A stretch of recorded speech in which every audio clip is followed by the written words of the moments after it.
I don't know why this game makes me keep running the benchmark repeatedly. Anyway, what's up, guys? So, there's a chance we may be doing a podcast.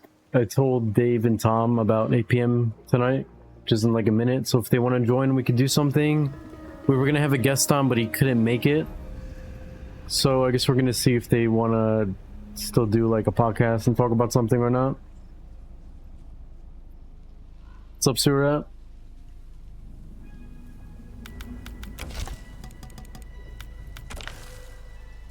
In the meantime, we'll go to training mode. Who is this?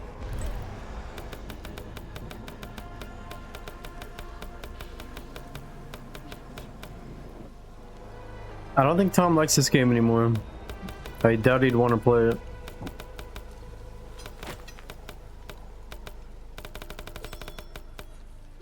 What character were we going to learn again? I forgot.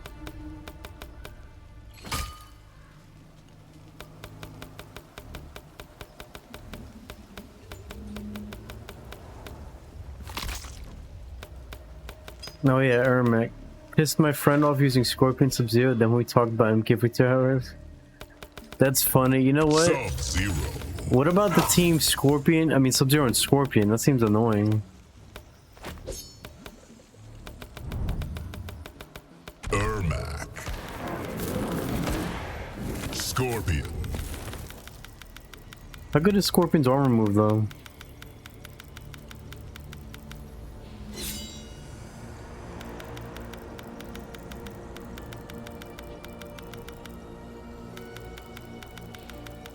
Janet Cage. The Tea House.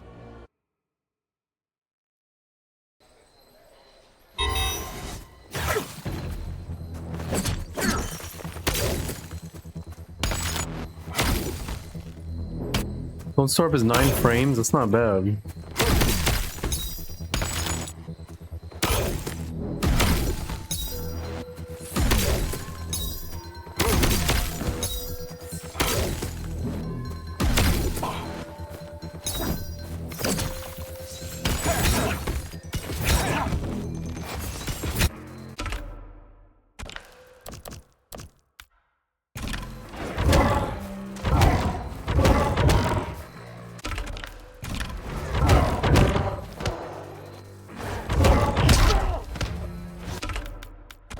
What's that string that had a gap for Ermac?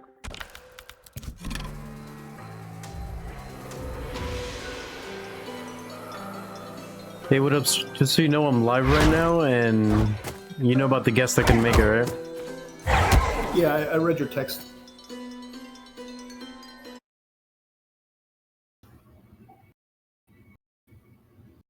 I mean, I'm still up to do an episode. If you and Tom want to talk about anything, I'm down. Yeah, if we're all available, might as well get one out of the way, you know. Yeah, I mean, it's rare for us to all be available too, so. I agree. Can you guys hear me? What's up? Yep. Yeah, I can hear you. Just so you know, the guest couldn't make it because he had to, he told me he had to work like a shift last second. So he said next time. But if you guys want, we can still do an episode. I'm down to talk about whenever. It's rare for us to all like be together. I mean, do you guys want to talk about chat? Because I feel like we should kind of address that in some way. Check. Yeah, I'm live by the way, just so you guys know.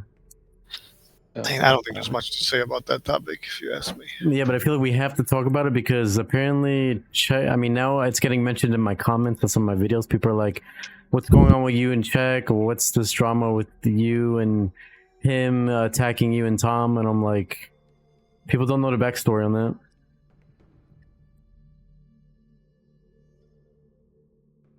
Whatever you guys want to talk about. I mean, think so. Ideally, I'd want Chick to come on the show, but I don't know if he'd be down to do that. No, he won't. He won't. I think some I'm things just are very better. confused as to what I thought we were cool in 2015. It's the last time I talked to him in person and we last interacted. We were all cool and everything was, like squashed. So I don't understand what happened in the recent past couple of years where all this drama was resurfaced. I'll check. If you ask, he's not Go king ahead. of the world anymore. What happened? It's just checking his his misplaced ego. Yeah, but why is he doing it in the past couple of years? Like, what happened? What do you mean in the past couple of years? He's had beef with you guys since like forever. But we squashed in 2015, Dave. And we were all cool. We were like, this is done. We moved on. So what happened in the last couple of years where this all came back? And now it's like, He's not worse than ever. recognized as being.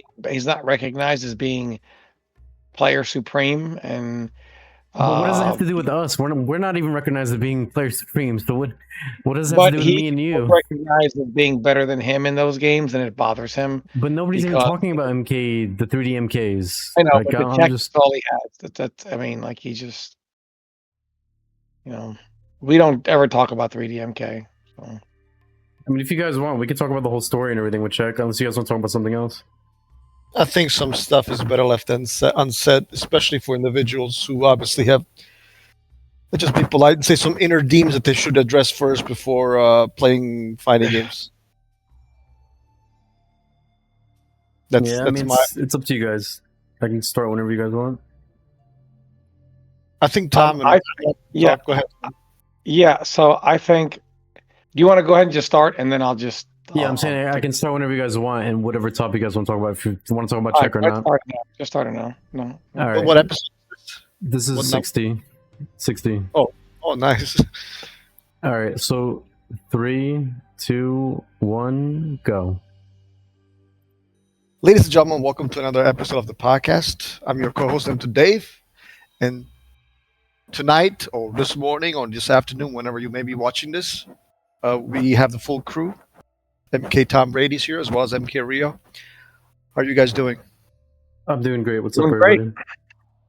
This is episode So, Tom, 60. yeah. Sorry, I just want to do like quick. This is episode 60, and we were gonna have a guest on tonight, but they couldn't make it last second, so we're gonna reschedule that for another time. But we figured since we're all here, and it's kind of rare for us three to come together, usually because we have different schedules, we might as well do an episode. So I was talking to Tom on the phone earlier. He mentioned an interesting topic that I feel like should be discussed. Tom, do you want to give the context, please? Yeah. So basically, we talk about it in the Mortal Kombat sense, but I think every fighting game community does it. And I think it's not just a problem with fighting games, it's a problem with every game in general, because gamers have changed because we live in an era now where you don't really have to wait on anything. Everything is instant. You can get everything delivered to your house from Amazon or wherever within 24 hours sometimes, or even sometimes same day. Everything is on demand. It's not really the old days of cable and you got to do, TiVo, your favorite TV show or whatever, or DVR, right? Everything is available right there through streaming services. People binge watch. Usually a series gets released all at once and you can binge watch all the episodes more times than not, no waiting until next week or whatever. It's all right there. So technology has made like everything like instant gratification, and there's more things than ever vying for our attention with how big social media is and all the streaming services and music services and all the games that are out now. Steam, PlayStation, everything is kind of right there. You can download stuff right to your system. You don't have to go to the game store like in the old days. And I feel like developers are a little confused because they're still following a blueprint that has been wildly successful for forever. And I don't think they know what to do anymore because it's like, I don't know that there's a right answer. And here's what I mean by that. Let's talk about a genre that, just to show that it's not just fighting games dealing with this, that has nothing to do with a fighting game. The genre, ARPG genre. If you listen to any popular ARPG streamer or YouTuber, they all reference kind of the same problem, and same problems. And it seems like it sounds a lot like I was in Discord the other day with them. Like they sound like fighting game players, like how we talk about like, oh, players today, they don't want this, they don't want that, everything has to be easy or whatever. So like let's take a very successful game. And most people listening to this weren't around back then, but Diablo 2, very successful. And back then you would have this long grind. Um, Anyone familiar with the game, you could literally complete the game with a Blizzard Sorceress, Spirit Sword, Spirit Shield, which are not too hard to acquire. And you don't need any of this end game gear, and you've already beaten the game. But people played it for like a decade or longer, even though there are still some like Mr. Llama that still play it to this day, pretty hardcore. Um, and the truth is that that day of like, oh, I'm just going to grind all day for that perfect gear, for the Holy Grail, for the loot hunt, that that loot hunt formula doesn't work today, because what people want today is, hey, again, just talking ARPG, and then I'll relate to fighting games. Hey, campaign, how can I get through it a little quicker? How can I then my leveling process be faster? How can I get to the end game faster? And then is there a way that you can speed up how I can get the end game gear and then complete XYZ? And then it's, oh, hey, I'm all done. When's the next content coming out? And it didn't used to be this way.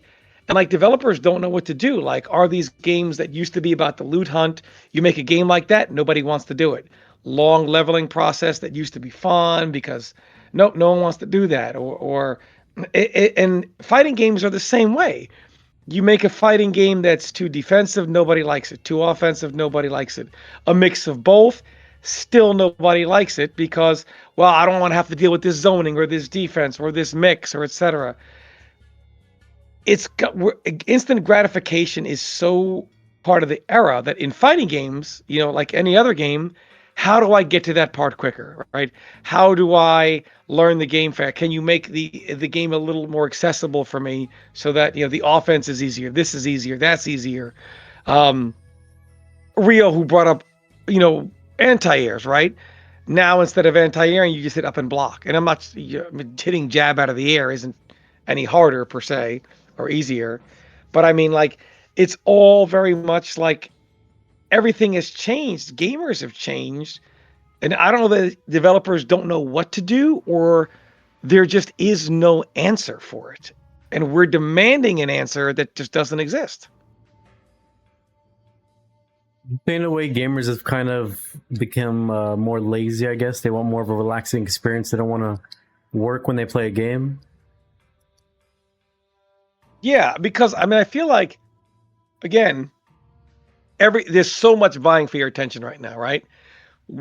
What is the motivation to sit there and grind a game that's going to have, like a fighting game, let's say a high execution barrier or a high skill ceiling? There really are no skill gap closers, like a bunch of 50-50s that are, again, pretty easy to do.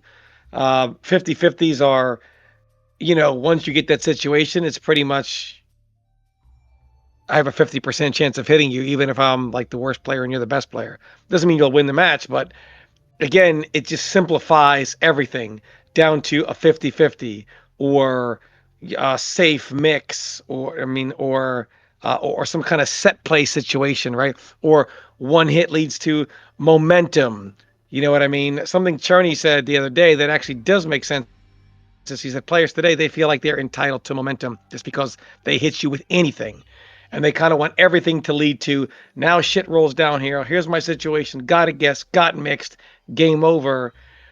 And whether it's a fighting game or a different type of game, like I remember when I was when PL was in CGS and I was there with him, and they chose Counter-Strike CS, my source, it was, and they just didn't like it. They were like, oh, it's the easier version. And so whether it's that aspect of like in a shooting game or the way ARPGs are or fighting games today, I think every genre is feeling it. And I don't know developers, they know what to do because the old formula doesn't work. And I don't know that there's a new formula that does.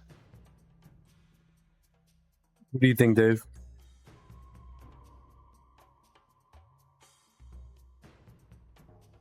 Dave, your mic might be muted. Yeah, Dave's muted. Oh, sorry.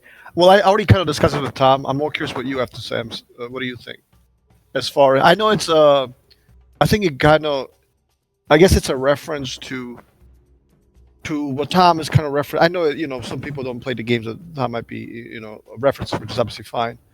But I think it goes into. I think the point is I guess the simplification, the ever changing gamer base, right, is different. Like what our generation is used to, or was used to with MK9. A lot of people would want to deal with that. So I kind of, I guess, goes into the eternal question, like how do we unite the Mortal Kombat community in the next game when everybody has different preferences? With what one person considers a good game, another person does not, and how do we how do we make, I guess, the most unifying game moving forward? Um, I think those are some questions that I don't think anybody has the answer to. Rio, what do you think? Well, I think we should start with things that many people can agree are not enjoyable or fun to play or be to sit through. Like, for example, I think when I play a lot of the newer games these days, one thing I don't find enjoyable is when you're stuck doing certain things. Like, the game just feels super slow. Like, for example, in MK1 and even in MK11, when you do like a string and then you're forced to go through the entire animation and your opponent will do something like jump or get hit in the air, clipped by something, then they land and they punish you because your character's stuck doing these super long animations. I think the first step is to make the games feel more free when you play them and less scripted, like you're doing a movie sequence. And anytime you try to do a string, they could start there. Another thing is maybe lessening some of the super easy to do options from being so effective. Like when people are, I don't know, like for example, I'm not saying this is broken, but deciding to hold up in the air. And then for whatever reason, you go to do a string or move and you're just stuck in a million frames of recovery. And then you get to watch them as they land off their floaty jump into a big combo. And I think to start with, they just need to speed the games up and make it feel like whatever you press on the controller, you see happen on the screen, but in less of a scripted way where it's like you're watching a canned animation off everything you try to do. Because when you make games like that, I think it feels more tedious to play. Well, how do we? I think we have talked enough about Mortal Kombat. Well, recently MK1 specifically, right? How do we? What do these changes? What would they mean for a game like? Well, I mean, this applies for any game. Like even if I was playing a first-person shooter game and it takes like a 20-minute animation to do a reload or to climb up a little cliff or to jump or something, I don't like clunky long animations. I think that's just a turnoff. No, fair enough. But I think if you look at the way. And I look at the way modern fighting is played, and I've talked about this before. Like cooldown right now in fighting games, and obviously even in the quote unquote last generation with MK11, right, is very very important. That's essentially the game, right? It's not just with Mortal Kombat 1 or 11. Tekken 8 is the same way. Street Fighter 6 is just pure cooldown, right? Like you have to manage your resources so you don't get burned out and you don't get bodied in the corner, right? So like long animations. And like for example, long throw animations are super important because that allows you to safely, reduce your cooldown and let it, whatever you. In Street Fighter 6's cases, it's a drive gauge, right?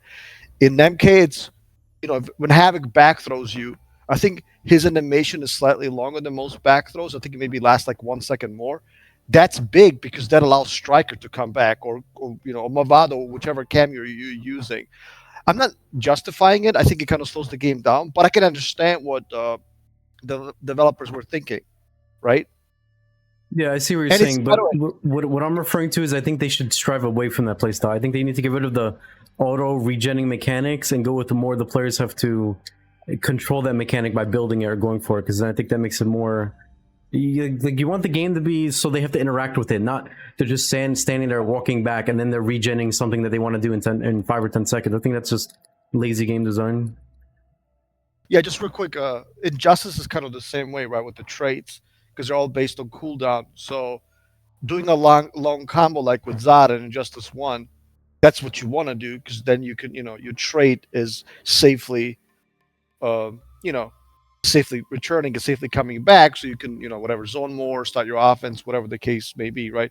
That's just how those games are designed. Should we have that back? I'm okay with not bringing a big back. Maybe we should try something different. What do you think, Tom?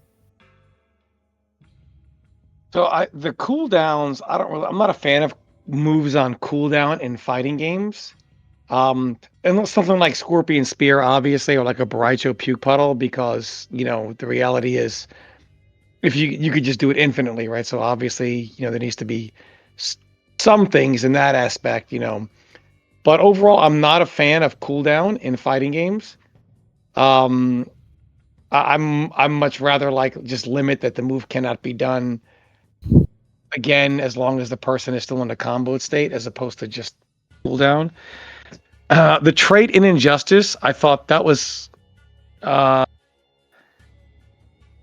so. Anytime you see some type of cooldown, whether it's trait in Injustice or even the self-regenerating meters in MK11, the problem is you have situations where it automatically slows the pace down.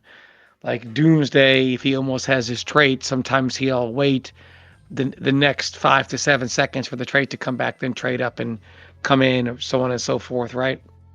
Or like Aquaman, his ability to escape combos, etc.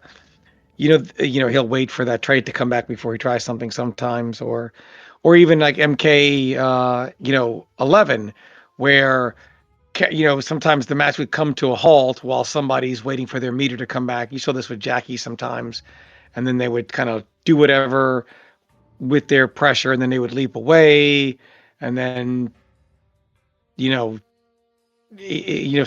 kind of like pay tentative until they got their bar back. And so I think that ultimately slows gameplay down just by nature. Your most powerful moves are going to be tied to that meter. So when it's gone, you more than likely are going to wait for it to come back before you start anything again. So I'm not fans of that. I think when it comes to like a fighting game, the best thing you can do is make the fighting game as freestyle as humanly possible, which is a balanced nightmare for developers. I feel like developers are caught between wanting to make the game more accessible so it can sell, but make the game as least freestyle as possible, simply because for balancing purposes, it's easier on them. So it's like, hey, how do we make the game more accessible while limiting your freestyle options, which is why we see so many 50-50s today, or canned mix situations. Those are situations that you can plan for, they exist, the game is going to be based around that because you put it in there for that. And it's easier to balance because there's less wiggle room, like everything is funneled through that spectrum. And I think it's just a huge mistake. I think people need that freedom, but that freedom then leads to maybe not as accessible and definitely harder to balance. So I think it's tough for developers as well, because we play it, but they got to make it and maintain it. It's easy to look at it from our point of view, but we unfortunately, we do have to look at it from both sides. Yeah. Yeah, What do you think? I agree with what Tom said. I think fighting games need to be designed to be more freestyle. You have to let the player control and play how they want. This is why, in my opinion, they need to do their best to remove any kind of cooldown mechanic in the game. Now, what Tom said is true. You don't want it to be so you could do like an infinite, right? Like, Katana MK3.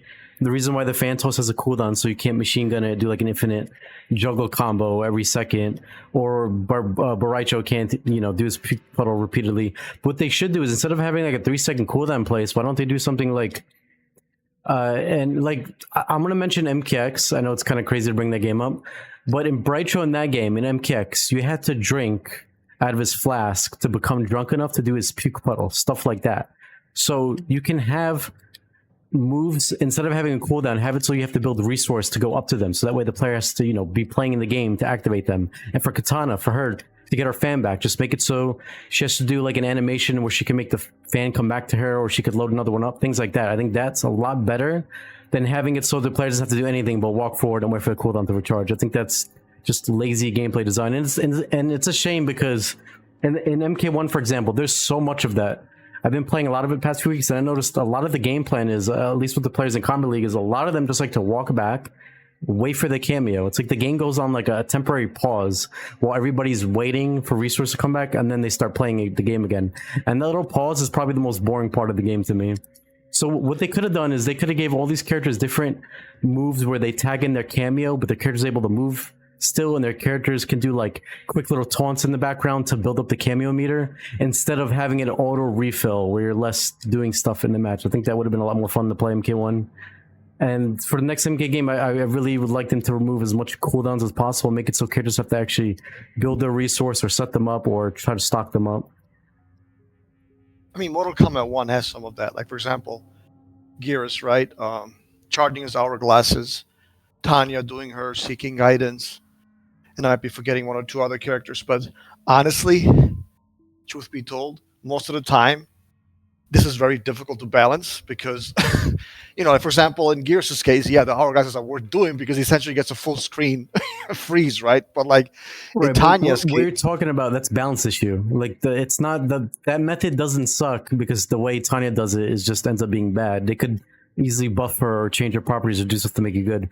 But the way Gears and Tanya are designed, where they have to actually do stuff in the game to build their resources instead of it coming back automatically over time, is 100 times better as design. Like, I'd rather have that for every character, where they have to actually build the resource and do something for it, instead of getting it for free over time. I don't know. I think you can have both. I don't understand why we can have both. You can have... Because the cooldown thing is just, it's lazy. It's not... You want people to interact when they're playing a game and do stuff to achieve things, not just have it come automatically after 5 or 10 seconds.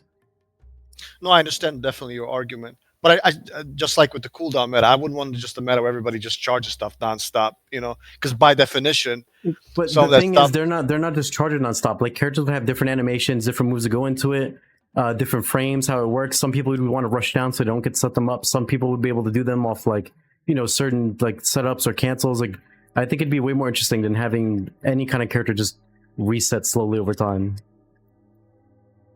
Yeah, I think you're definitely right. A lot of them Mortal Kombat 1. It's so cooldown heavy. By the way, again, it's not. I don't think it's just Mortal Kombat 1. I think Tekken 8 and 346 work similar. I don't play Guilty Gear, so I kind of comment. But it is like you said. I think the game is very offensive, but there's definitely this pause, right? Like, okay, I'm just gonna wait until, my Tremor cameo is recharged or whatever. My Melina Kung, my Kung Lao, so I can do a low hand, get in.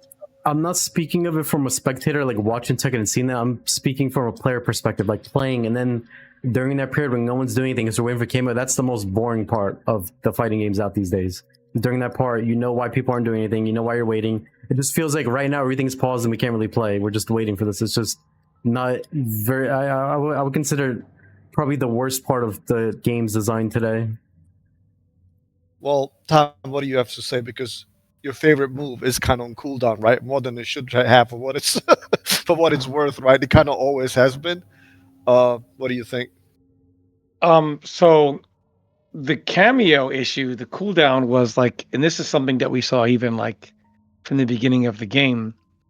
But I think that's mainly, I haven't played it in the last couple of patches, so I can't speak to it over the last 6 months. 7 months. I haven't followed it. But at least in the first year to year and a half, the game was...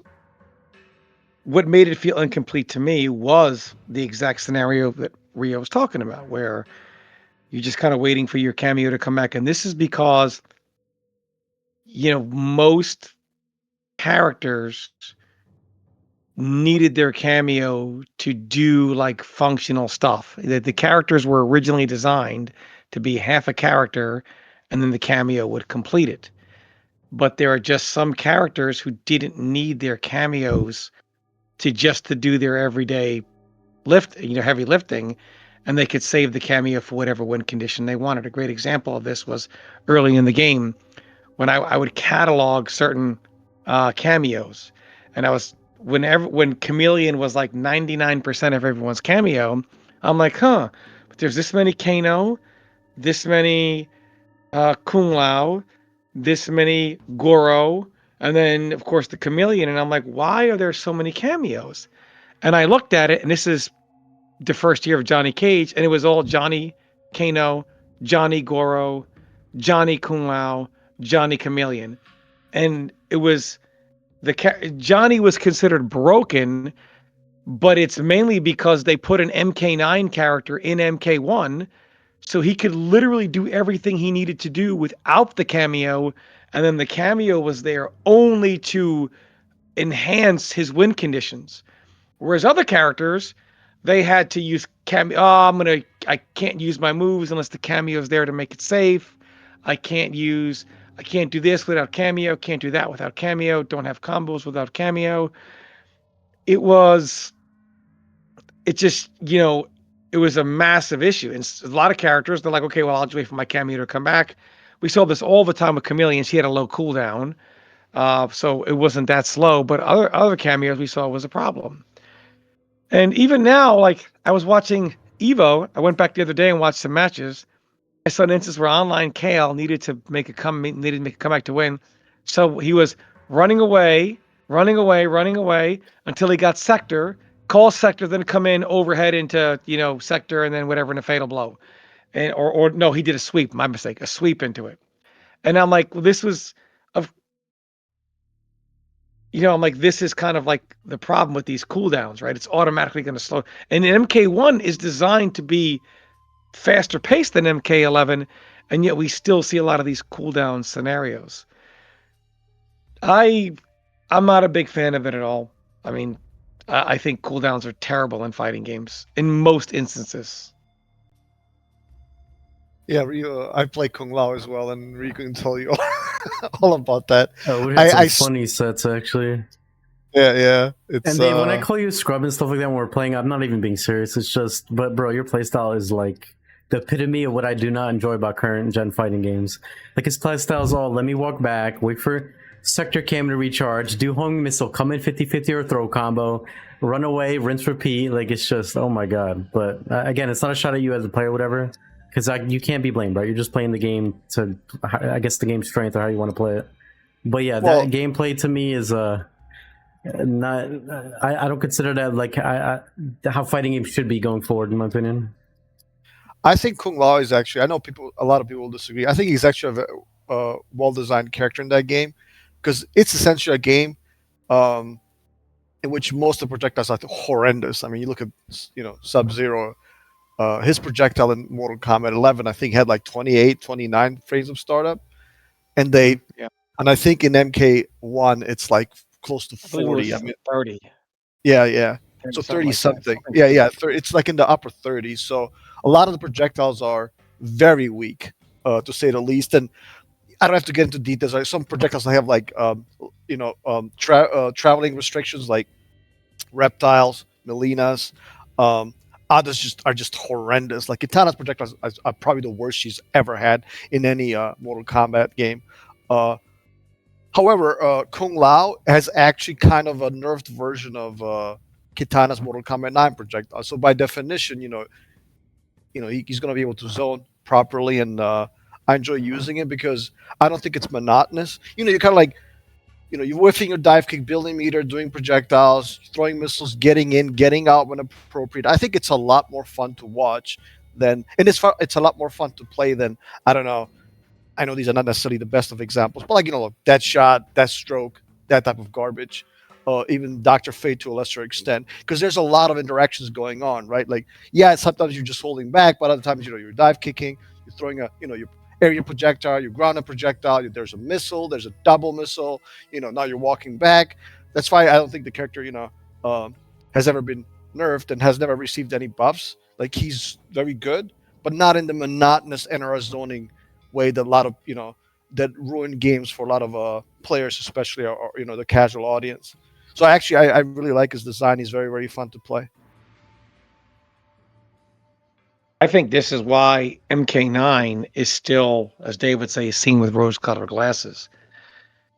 I think the one thing they got right was the thing that people really love, freestyle. And what I liked about MK9, for example, is you really had to spend some time to discover stuff. Like, it wasn't simple.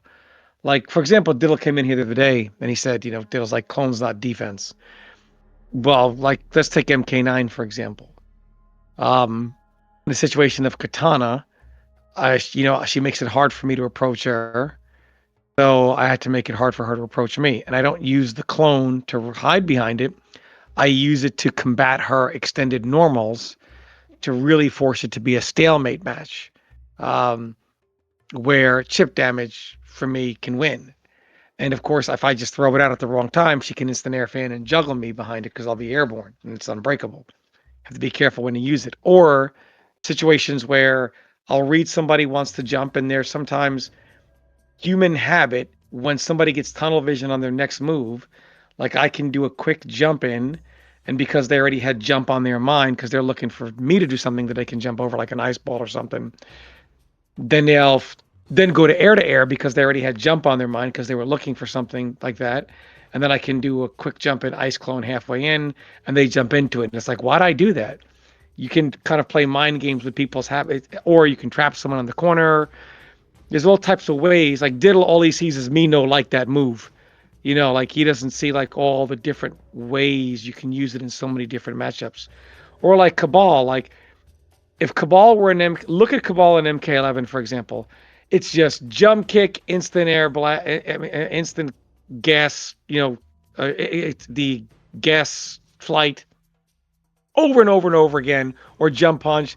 It's constantly jump kick or jump punch into like the float over and over and over again. And then you look at MK9 Cabal and look at the differences, how they're effective. While 9 was better, and someone would say, oh, broken, you had to use so many different moves. So you had to use the gas blast, instant air gas blast, then a little higher gas blast sometimes, almost instant air gas blast. I don't know when to do which, when to then mix it up with the ground saw, when to pull the trigger on the full screen Nomad Dash, when to flash parry it and stop right in front of them, when to come in and stop and pressure, when to pressure and poke, when to pressure into more pressure, when to pressure into zoning to, kind of keep people. And you had to use all these 5, 6, 7 tools in conjunction with each other, which is why Rio's Cabal wasn't Kerbo's Cabal, wasn't Sunk's Cabal, wasn't Detroit's Cabal, because it's just when you have that many tools that have to be used in conjunction, you're going to have a big difference between how it looks between one player and the next. When it's just overhead low throw, there's really no way to differentiate that. Same thing if you look at Freddy. I know people will say, oh, Dave, the zoning, but Freddy had to use, straight claw. It wasn't even so much, it was more like a full screen frame trap style of zoning, as opposed to just, take projectile like a modern zoner and just ram projectile over and over and over again. Fireball, fireball, fireball, fireball. You didn't know how to use straight glove, ground glove, then the spike, which I think there were 3 or 4 versions of. Then there was EX spike. You had to know when to go into nightmare stance for movement, when to use it for movement and threaten with a move, when to teleport backwards or forwards, when to EX, when to come in for your low or your overhead there and take some risk there. And of course, you couldn't do that safely because you had to use your EX move, which you don't have infinite meter. And you look at all these 5, 6, 7 tools to be used in conjunction to make the character what they are, which is, again, why there's just so much freestyle. You don't see that today. And I think that's why that game was so hard to balance, because when you give that many options, when that many tools have to be used collectively to complete the picture, it's tough to really, for a developer, to understand how someone's going to use those tools, because there's just so much wiggle room. But I think that's what makes that game so fun. And most people today, they look past that because all they say is, oh, the brokenness in the tier. Well, that's what's, that kind of stuff can happen. And who knows how the game would have turned out if they could have patched it the way we can today. But I think that is an example of, and maybe there should have been a little more limitations than the game had just for balance purposes. But I think that's a good example of what makes the game very freestyle, Well, I was literally thinking about Mortal Kombat 9, as I've had a couple of days up because of the cold here in the United States. For me, if you were to quote unquote fix MK9, I think the game would resemble nothing like the MK9 that people, played and If they grew could up. patch it like it did today, you mean? Like Yeah. if they had the So ability to. you would have to get rid of the player one, advantage. You would have to redo the block stunt, right? Because Sure. the block stunt is kind of long. That would have to be removed. You would have to buff the crap out of the low tiers. Like you would essentially have to like fix a lot about Shiva, and I know some of the modders have done that. You would have to like do something to Kano. You would have to obviously remove a lot of the broken stuff with the top tier. Like for example, like the smoke 100% combos. You would have to reduce Cyrax's damage. You would have to look at armor. You would But have you to can look still at have that freestyle though. Like Freddy would still need to use 7 or 8 tools to be Freddy. I understand that, You know but what I like mean? It wouldn't just be do these 2 moves over and over and over again in mix. no, You know I what I'm saying? understand your point. I don't think you're wrong about that. I'm just saying that I feel like if Dave's talking more about the character balance. Tom is talking more about the freestyle, like the game mechanics, how the game plays Well, I think foundationally. they're kind of intermingled, right? That they kind of go in hand in hand, right? They're connected. I don't think it's not even about necessarily about which characters are strong or weak. I'm just also addressing that the game is just inherently flawed, with its glitches and bugs, and you would have to. There's like 4 or 5 glitches in the game, itself. Just meter drain. There's another one. I know it doesn't happen. It didn't happen as much maybe as I rage about it. Nonetheless, it was an issue, right? So I feel like to quote unquote fix that game, you would probably end up with a game that probably wouldn't resemble the original Mortal Kombat 9 as much as people think it would. I don't know, Rio, your take on it? Because I was thinking about this the other day. Well, I mean, I guess it depends. If there was a way to play MK9 without the input bug, without the meter drain glitch, without the player one invincibility, without the round invincibility glitches, without what else? The meter drain glitch. I think it would still play like MK9. It just wouldn't have to be dealing with all those nonsense mechanics that shouldn't be in the game. But you would have to for example, the super armor, right? You have to remove that, and that would. Yeah, well, I mean, that's then getting into like the actual character. But I thought you meant just getting rid of the game-breaking bugs.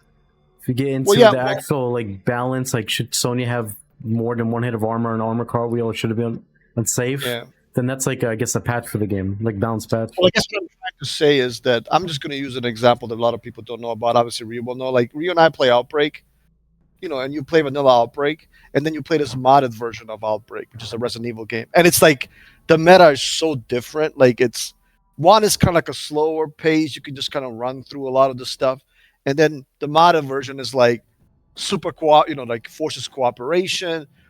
It's huge on offense.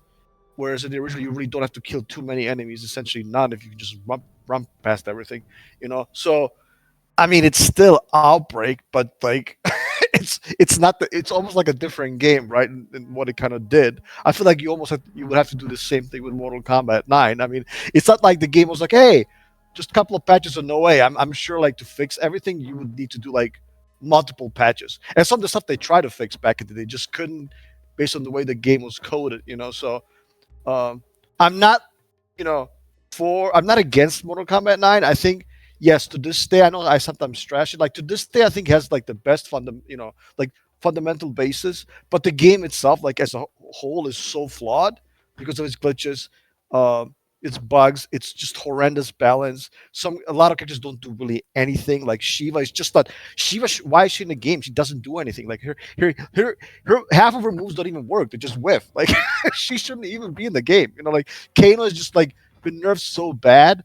At one point, Apple like was broken, and then they nerfed it that you could barely even anti-air with it. It's just like what? Like the game has so many issues. I think it has to do, like Tom referenced earlier, like rose-colored glasses. I think that's the way people look at the game. And if they had to play it, especially for money, you would see a lot of complaints. Yeah, I mean, it is a shame whenever you see an MK9 tournament, after like the first match win, you have to see the players do rock, paper, scissors or request chair switch. So they, alternate between player 1 and player 2. But yeah, those issues, I mean, I think we can all agree that we want all the glitches and game-breaking bugs like that fixed. So in terms of gameplay, I think that would be in the developers' hands and what they feel should be changed, because if it's not, then they're gonna have to listen to which players do you listen to. Like Do they give new 50% combos? Do they, remove smokes resets? Do they do etc. or do they not? It's at that point it would be too much of a debate between players. Well, let me ask Rio you specifically, because the rumor is that the next game will likely be Injustice. I know we have talked about the movement. I think the movement definitely needs to better. I think they need to make the game more like you said, like more interactive, and less about, hey, I'm going to hold back ironically and let my trade recharge, and then I'm going to do something, right? It's not as heavy, obviously, as Mortal Kombat 1, but it kind of has a lot of that. I think they need to again improve the movement. They need to. I think they need to make certain offense better. What do you think? Well, for one, I want to see them try to. Sorry, go ahead, Tom.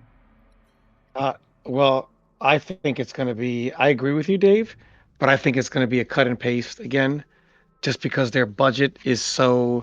It's just really unfortunate, because the business circumstances, like Warner Brothers, they're done, right? Somebody's buying it, and that whatever business deal probably won't the official sale won't be totally finished, I think, until sometime next year, they said. So all they're looking is to spend almost no money, milk the last bit of money from the Injustice IP and move on. So it's going to largely be a cut and paste with very little money for development. So unfortunately, just because of the business of things, I think it's going to suffer.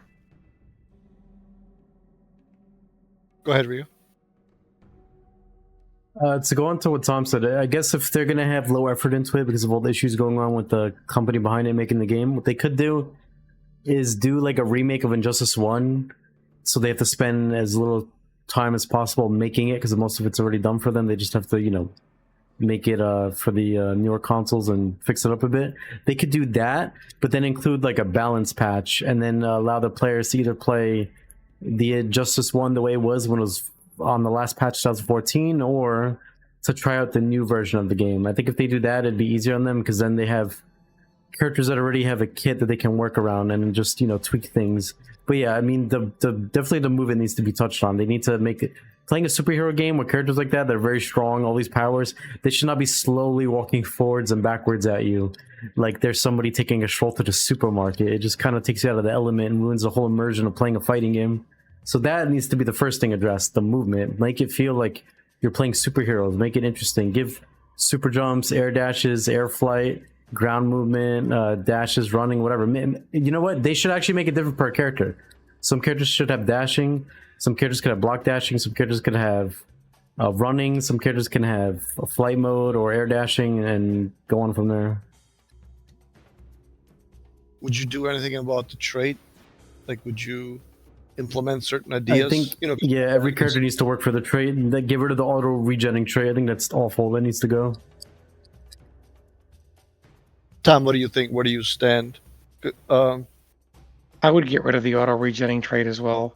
And it also causes problems because the issue with the trait resetting, so like if your trait is almost full and somebody clashes or causes a transition, it will go right back to empty. Yeah. Because they only have the game coded to be empty or full.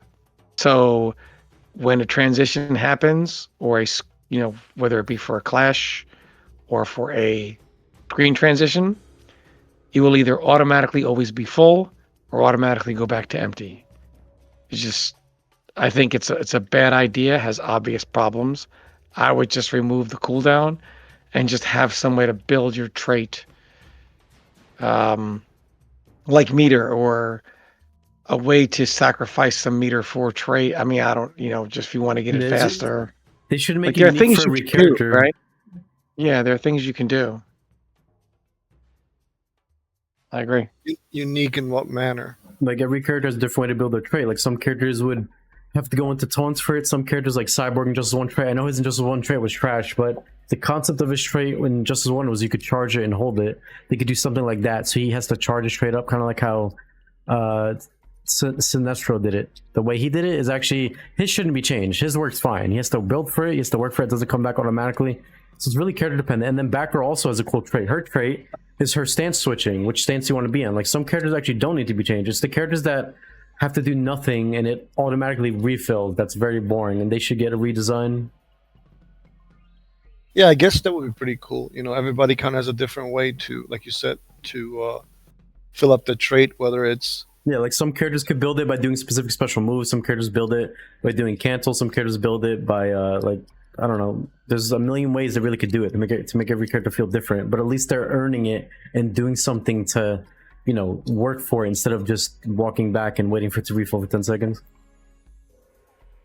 Would you redesign like the meter room back threes? Yes, I think that's really bad. I think they need to redesign the armor mechanic in general. I mean, Injustice is really not known for its armor, unless you're talking about like maybe Bane or Solomon Grundy. I don't think armor is like a huge meta-defining aspect as in Mortal Kombat X or to a lesser extent MK1, right? Well, I mean, it really depends on the character. Some characters, like I know Marsh's back three was really dumb because when you would do it, it would beat a lot of moves, it would eat wake-ups, it would armor break. Oh, yeah, I remember that one. But it Tom, feels like did you... Yeah, go ahead. Finish, please. No, I was going to say, usually in NRS games, it feels like the way you bait armor is just by blocking and punishing or jumping or armor breaking. They don't have mechanics to play like, oh, throws beat armor or lows counter armor. Like if there's just the way they do it is very shallow. Tom, would you change any more back threes, especially the meter burn ones? So, you mean that the armor or that they're uncollectible? Well, I mean, some people don't like back threes in general. They feel like the combo system is a little bit stale, right? You do, I don't know, some type of launch, you back three, and then like it's kind of like a similar combo structure for a lot of the cast. So people don't like that. So when we were there, originally they wanted back three. They didn't want armor in the game because we're coming off of MK. So again, they're just Stone Age, right? A lot of Injustice is the way it is coming off the back of MK9. And they just never updated it, right? Injustice 2, because MK9, the armor, we just talked about Sonya's armor or all the armor in that game. They didn't want that game people coded in armor. So they thought, well, at least everybody will have some type of armor move and they can cancel it with a dash for like an armor dash. And that was the purpose of it. So they were like, we'll give it to everybody, which of course made it universal. The fact that they're unbreakable was a bug, and they asked us, do we like that or should they fix it? And we were like, we like it. So they kept it that way.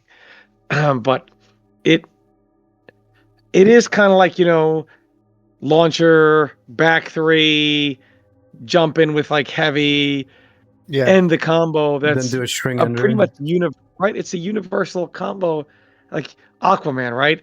Back 1-2 from the deep, right?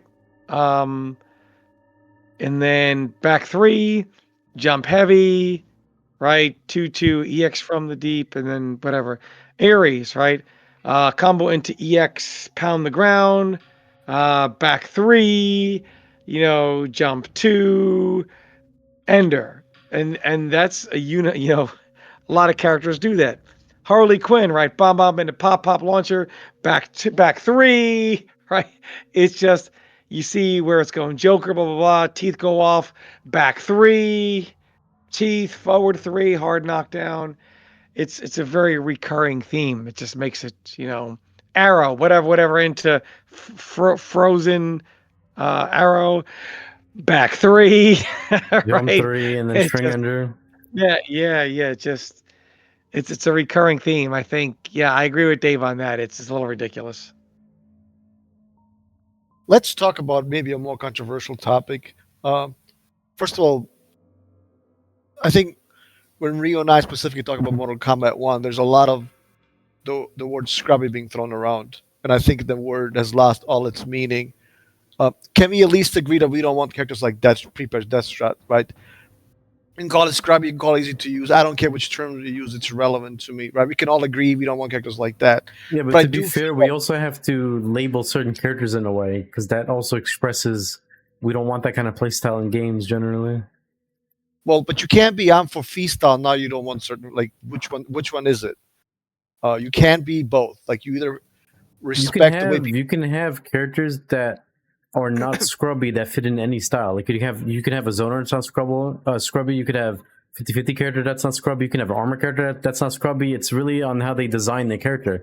But unfortunately, a lot of these characters get made in a very shallow, one-dimensional way, with not a lot of thought put behind it. That's why they get called scrubby. I think one of the biggest misconception is that the modern games are easy to play. I don't think they are at all. They require a different set of skill than the older games used to do, right? For example, if you play the older games like Ultimate, right? There's certain like execution requirements that really don't exist anymore. Like for example, Cabal's instant area gas blast is very difficult to do. There are no shortcuts, right, Rio?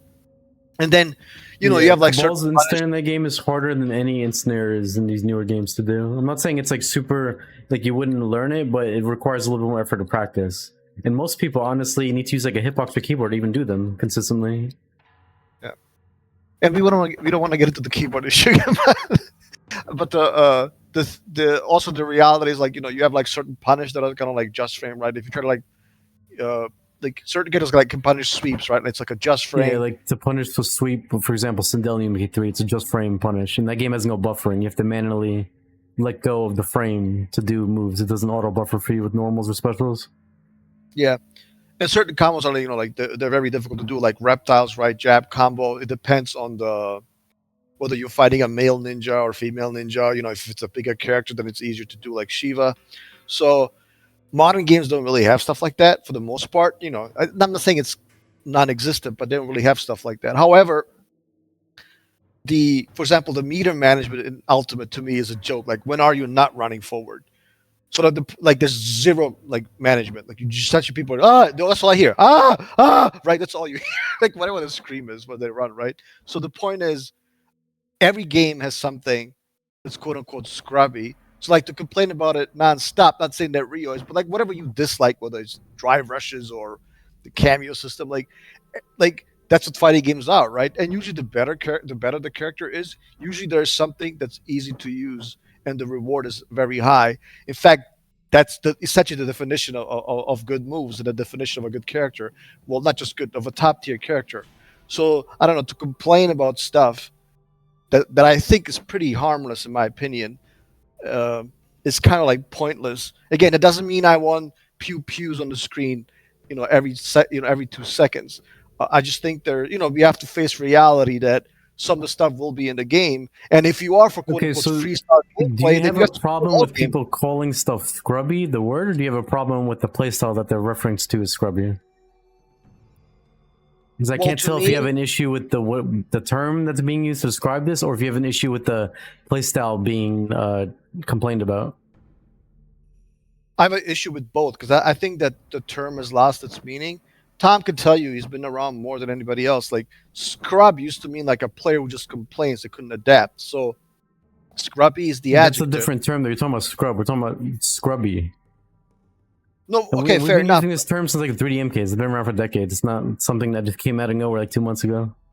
But I think even if you go by your definition, to me it's pointless to say that something is scrubby, because by definition, fighting games will have scrubby stuff. That's just the way they're designed. Like, something will always be easy to use and give you a lot of reward. It's just part of balance. And sometimes that stuff is very difficult to do, and other times it's not. Other times it just depends on on the level that you're playing, like an Earthshaker, right? Some stuff that's easy to use, it actually isn't scrubby. It really depends on the move. Well, I would argue very few stuff in Mortal Kombat 1 is scrubby. And I would argue even in MK11, very few stuff is scrubby. Like, I don't think anything about the game is scrubby. If you have Toms, in my view, you just don't like the universal mechanics. That's it. I don't think the game is scrubby at all. I don't even know what that means. Same thing with MK1. If you just like the cameo system and the history lesson, because Dave said the original meaning of scrubs. So I'm so old. The original meaning of scrubs is short for scrubbers. They were called scrubbers before scrubs, and that's because this is back in the arcade era. They would go to the arcade and they would rub their hand across all the buttons as if they were scrubbing the floor. Hence, they were called scrubbers. I didn't know that. Yeah. Yeah, and then it just got shortened to scrubs. So when a game is scrubby, we're basically saying that that's a tactic that even that guy could be successful with. It just means that it's easily accessible, easy to use, and highly effective.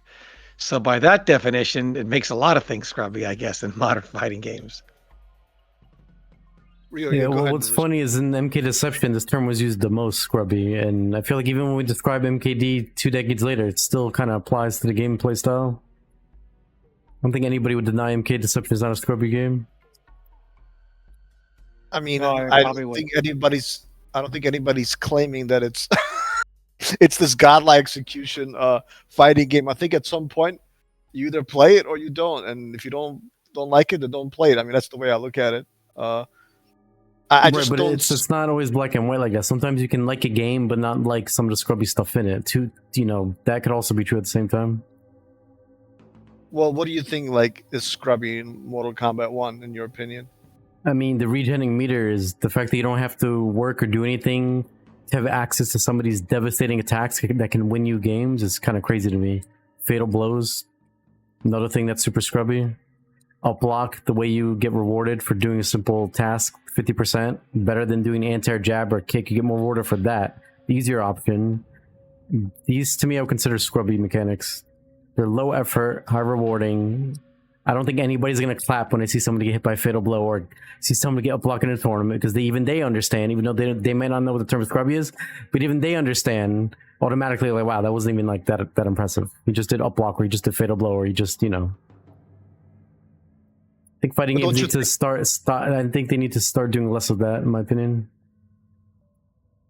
But not everybody plays fighting games to get clapped at. People play fighting games for a variety of reasons. I don't care. Nobody was gonna necessarily clap when they saw Tom play, or me. But the thing is, some people did, though. Some people were into that. Well, yeah, but some people are also. I remember one time I was watching Tom play MKX Top 8, and all I heard in the background of the crowd was, "Yo, give Sonya that ice stick." That's all I heard, like yelling. Yeah, and people were going crazy. I'm like, damn. Yeah. But I don't think anybody's gonna be like, "Yo, up block, up," like or fatal blow. Like, I think people really don't like stuff like that. It's just a turn off. Well, I think a good example of how simple it is. Like, I'll watch. And this is just a big pet peeve. God bless the Twins. I mean, like, I have my own issues with like some of their favoritism toward MK, but it is what it is. But I'll watch them and they're commentating, and somebody will do a string that has a high in it, and the guy will duck it and punish them. And all you hear is the knowledge. And I'm going, this is simple. Bro, I have to give the Twins respect. They can make almost anything seem hype as hell with the way they commentate it. They very much. The Twins remind me of like Jim Ross in wrestling. Anyone that knows wrestling knows what I'm talking about. They're very much like for example, I went back and rewatched. If anyone that's listening that knows wrestling, go back and rewatch Hulk Hogan versus The Rock at WrestleMania when Hogan hulks up and the crowd's loving it because they love the WWF Hogan. And when Hogan drops the leg on The Rock, Jim Ross is going, he beat Andre the Giant with that move. They put all the, you know what I mean? Like, really get you. They do such a great job of that. But for me, someone who knows what's going on, and I understand their style is based because half the people that are watching a tournament, they don't know what the fuck is happening, right? That's kind of the why tournament of FGC, again, is where it is. It's not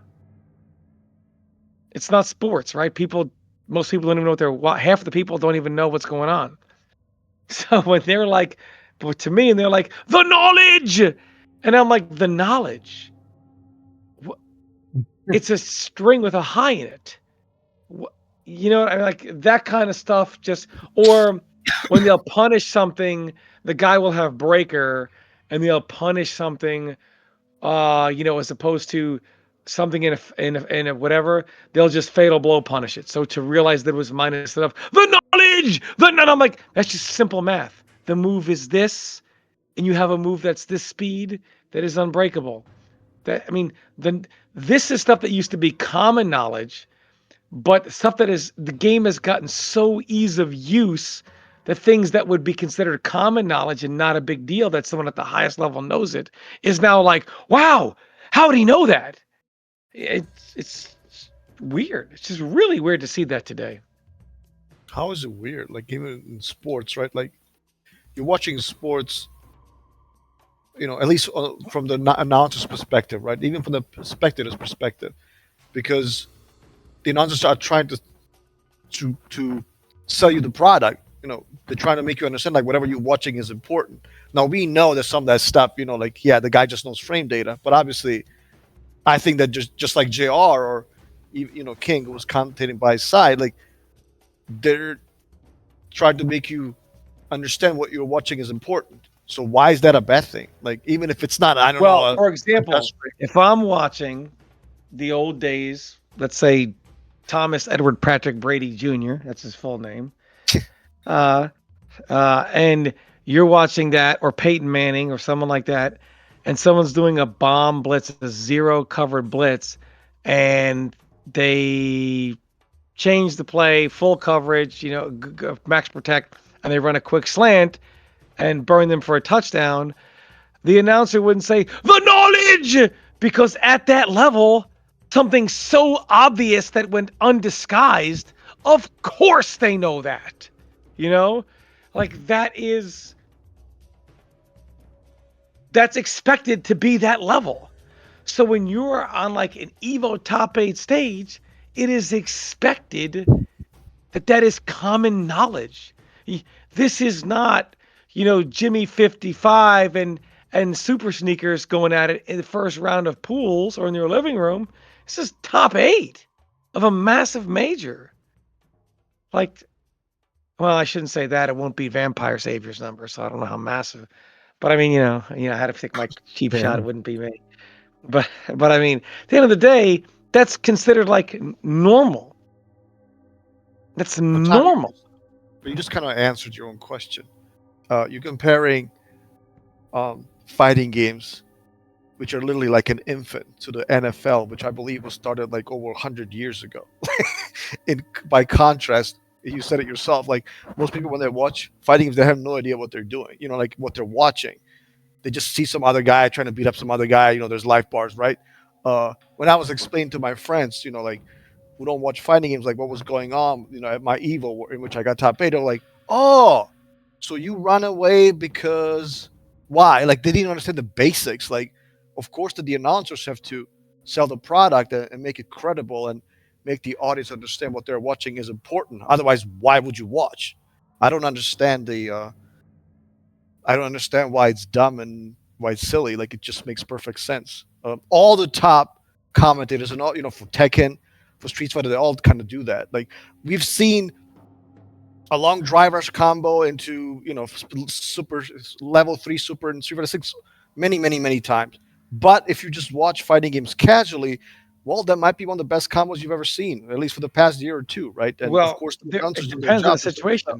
It depends. For example, if Denzel Terry ducks under a high of a can string, I wouldn't be like, the knowledge, but let's say he's playing Rio's Cabal and he's playing Raiden and teleports out of Cabal's back 1-2-1, then I would say that because myself and Rio found that out by accident. No one even knew that was possible.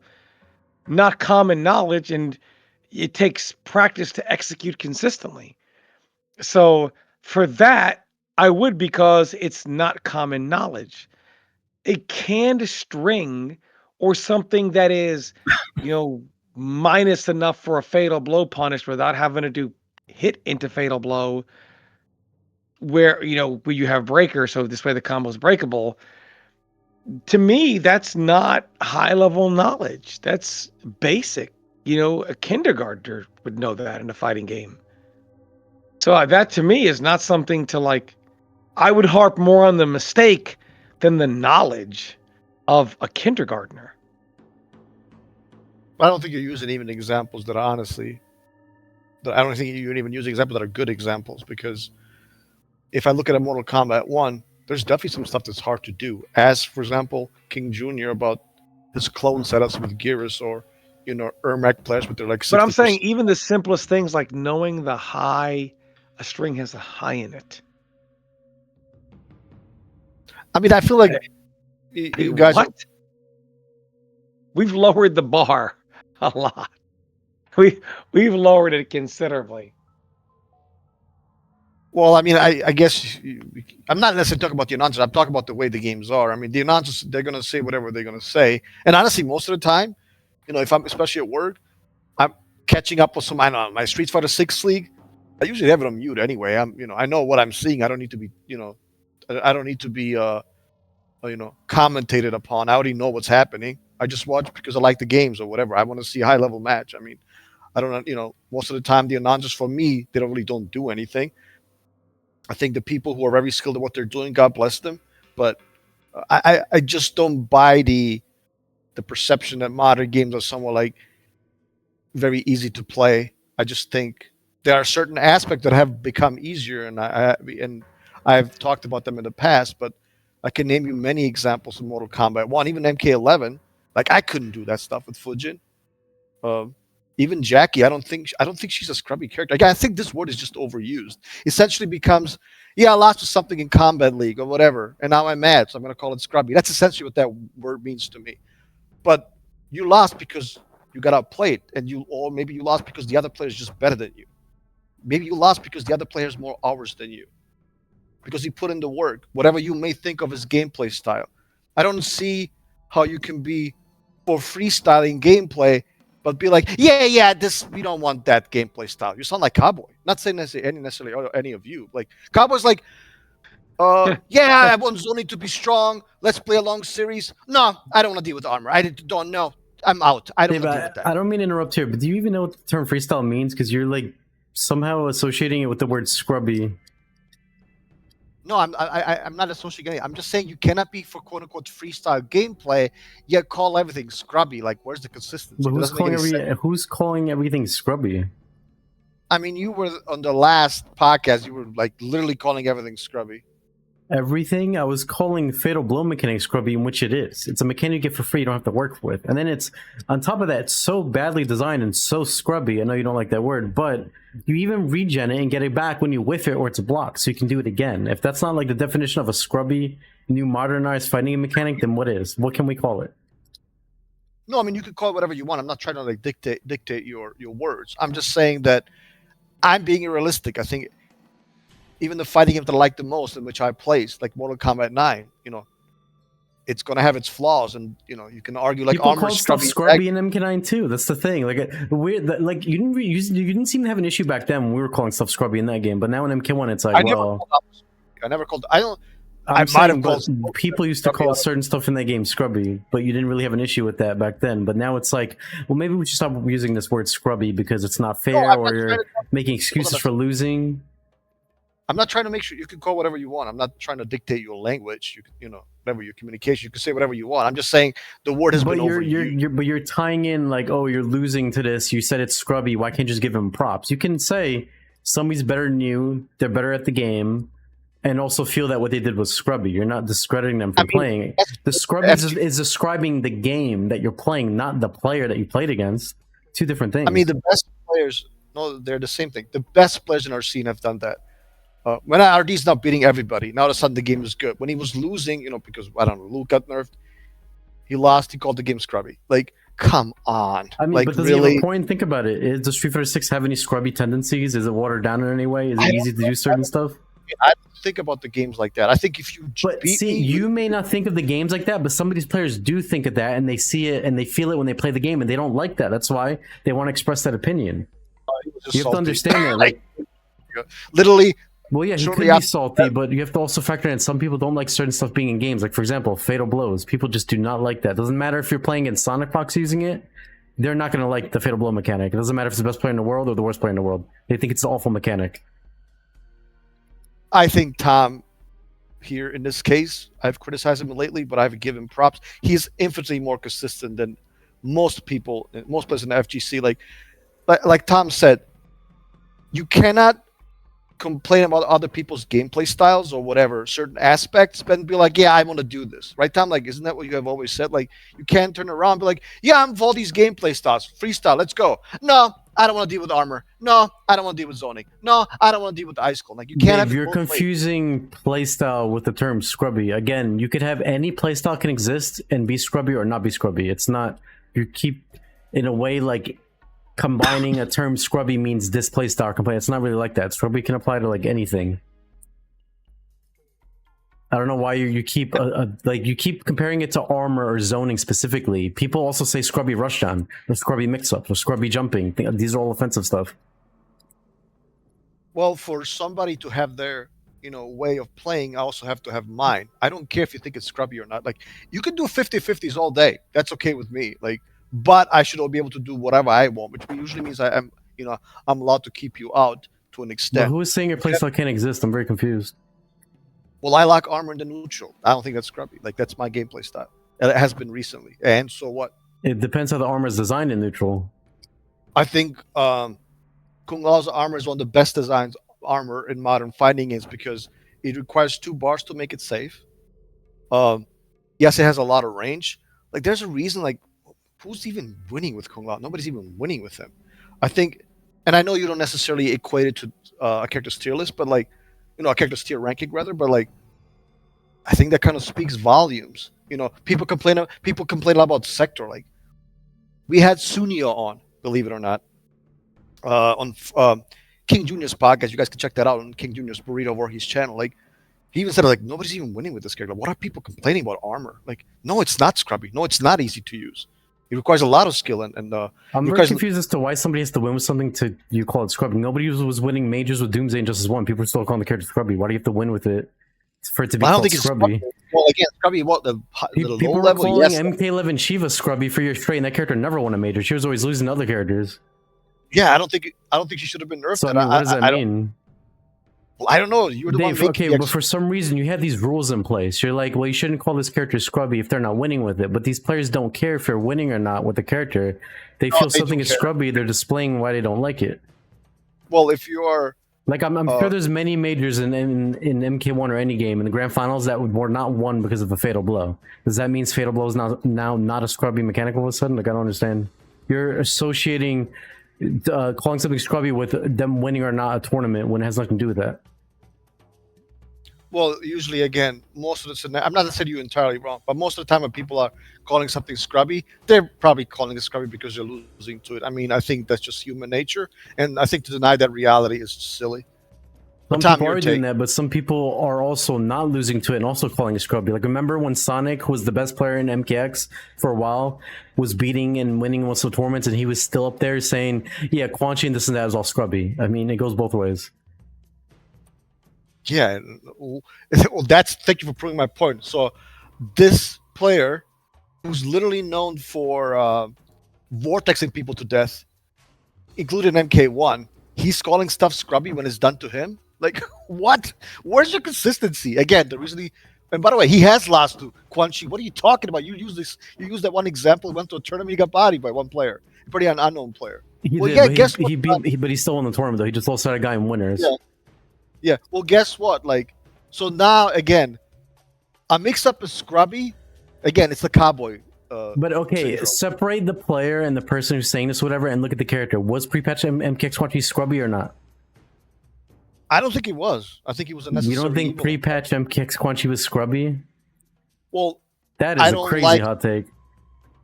I don't like certain aspects about the character. Like, I didn't like the wake up.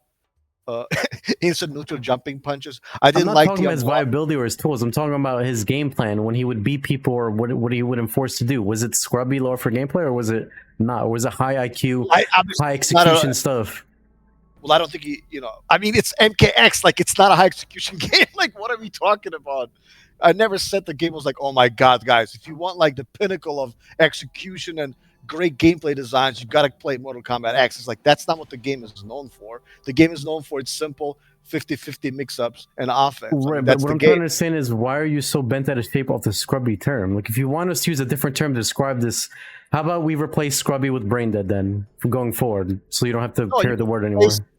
No, because it seems to be more of the issue of the term scrubby being used rather than the point being made on some of this lower for bad game design stuff. You can't always say the player's salty, they lost because they're mad for every single excuse in the game, for every game out there. Eventually, it's going to be figured out that, hey, some stuff was just not good design for a game.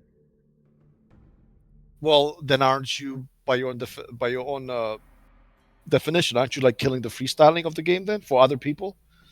If you don't like, for example, dealing with armor, Kung Lao's armor, then Nobody's saying to remove the. I never said to nerf Kung Lao's armor. I just said it was scrubby. okay, but that's my gameplay style. Whatever, anything you like. Some people like Ghost, it's 50-50. I mean, do I enjoy necessarily fighting it? Is my favorite thing in the world? No. Right, well, but that's like, why you don't see me going on Twitter making tweets to developers, nerf this, or YouTube videos saying, "Hey guys, this is why Kung Lao's armor should be nerfed." no, I'm not saying you're arguing for nerfs. I'm just saying like you know what the game is and what it isn't. It's not going to change. So, however, I'm not going to clap and like bow to your feet and kiss your feet because you won a match because you did an armor launcher. I think that's terrible gameplay. Nobody's asking you to kiss anybody's feet. It's MK1. I mean, you already know what the game is and what it isn't. Besides, aren't you the guy who at one point kept anti-air counter in MK11 to prove that, I don't know, anti-airs are like bad or something? I don't know. I mean, you get about that one tournament Yeah, where you had the anti-airs were anti-air. yeah, they were bad in MK11. It's one of the things I was complaining about for the longest. Before everybody else caught up and then realized before the final patch, yeah, anti-airs do kind of suck. Okay, but the point is, the point I'm trying to make is that now you used to think that jumping is scrubby in Mortal Kombat 11, correct?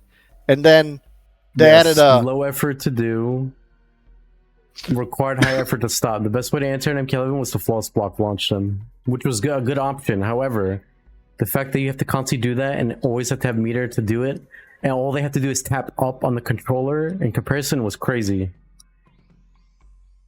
Well, what do you think? What are your non-scrubby the way you would use? Like what are anti-air Well, that are in my not? opinion, like I said 7 years ago in MK11, if you're gonna have scrubby stuff like people just jumping and it being strong, then they should probably add easy anti-airs. Like, I don't know, bring back standing anti-air jabs, anti-air roundhouses, stuff like that to counterbalance it.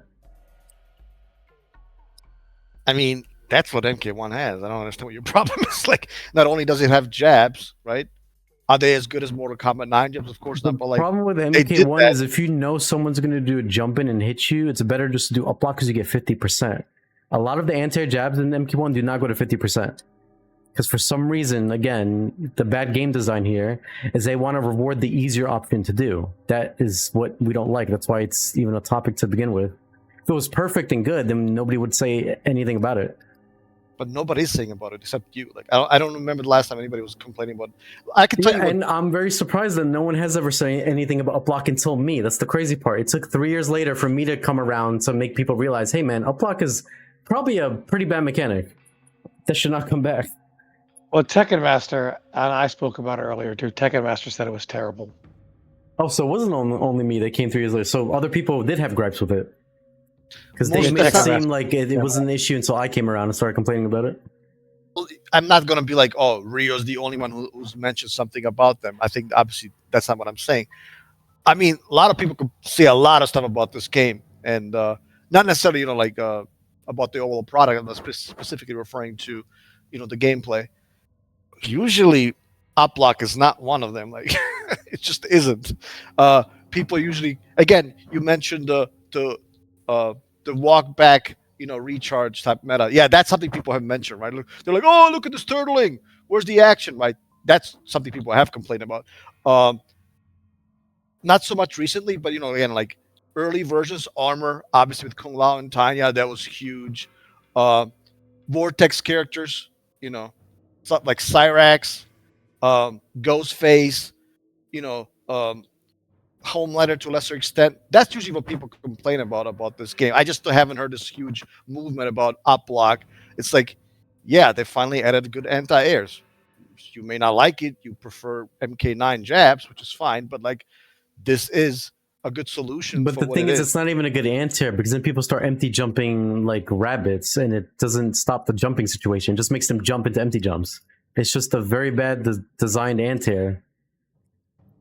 I beg to differ. I think it's the best anti-air. You haven't played people in Combat League that do empty jumps everywhere and start jumping like crazy and it's like a slugfest? That does not feel like fun gameplay where people don't know what to do because there's certain mechanics in place that are there to be a band-aid and then both the players don't even know what to do. They're like, I want to jump in, but I don't know if he's good enough to anti-air, but he made up block, so let me do an empty jump, but then you're sitting there not doing anything and it has these weird like issues where players are colliding, but they're both not doing anything. It's just awkward. One person standing there that didn't commit to up block, other person's empty jumping. I'm like, I've never seen a fighting game where you see two players not knowing what to do in a basic spot, like one person jumped at them. It just looks hideous.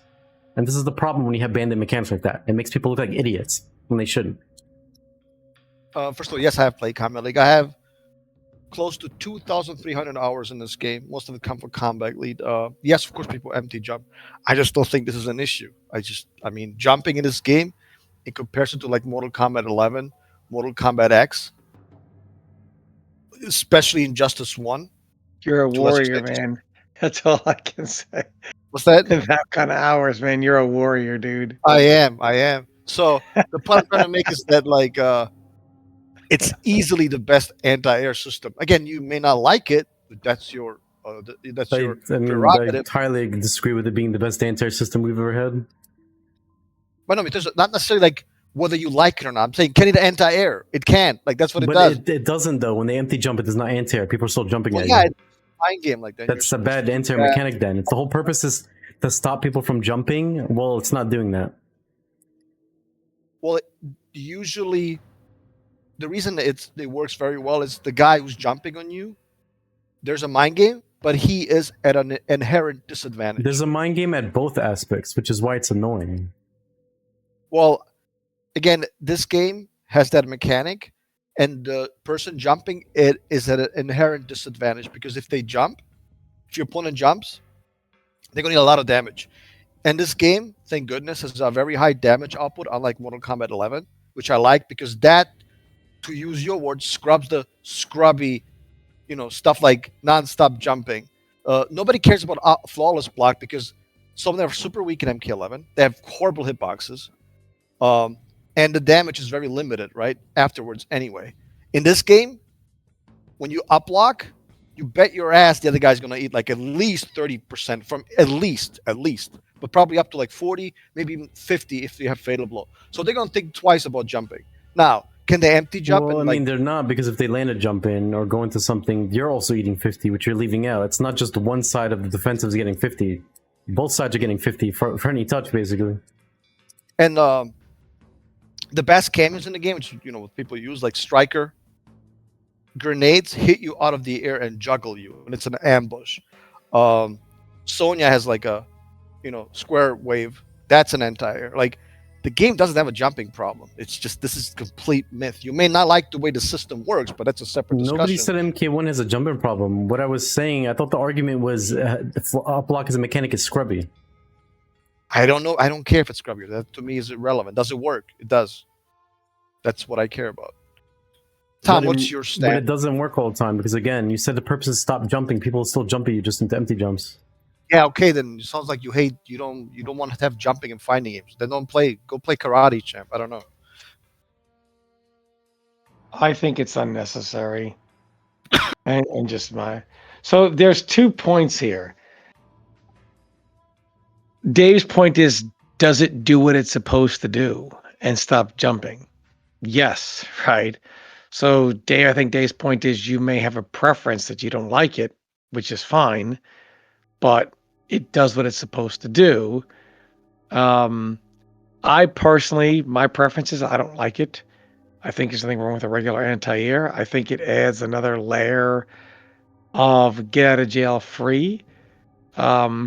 Because the reason why uplock is there is because of the jump-ins being so difficult to traditionally anti-air. I think that's the issue. The reason that uplock even exists is it's like, well, I got it. Traditional anti-airs are tough because of the obnoxious collision on the jump-ins. So we'll give you uplock. I think that was a terrible way to deal with it. The fact that it's even necessary is the problem. Not that it's there in general. And Mr. AP Chem, I saw him comment about MK9.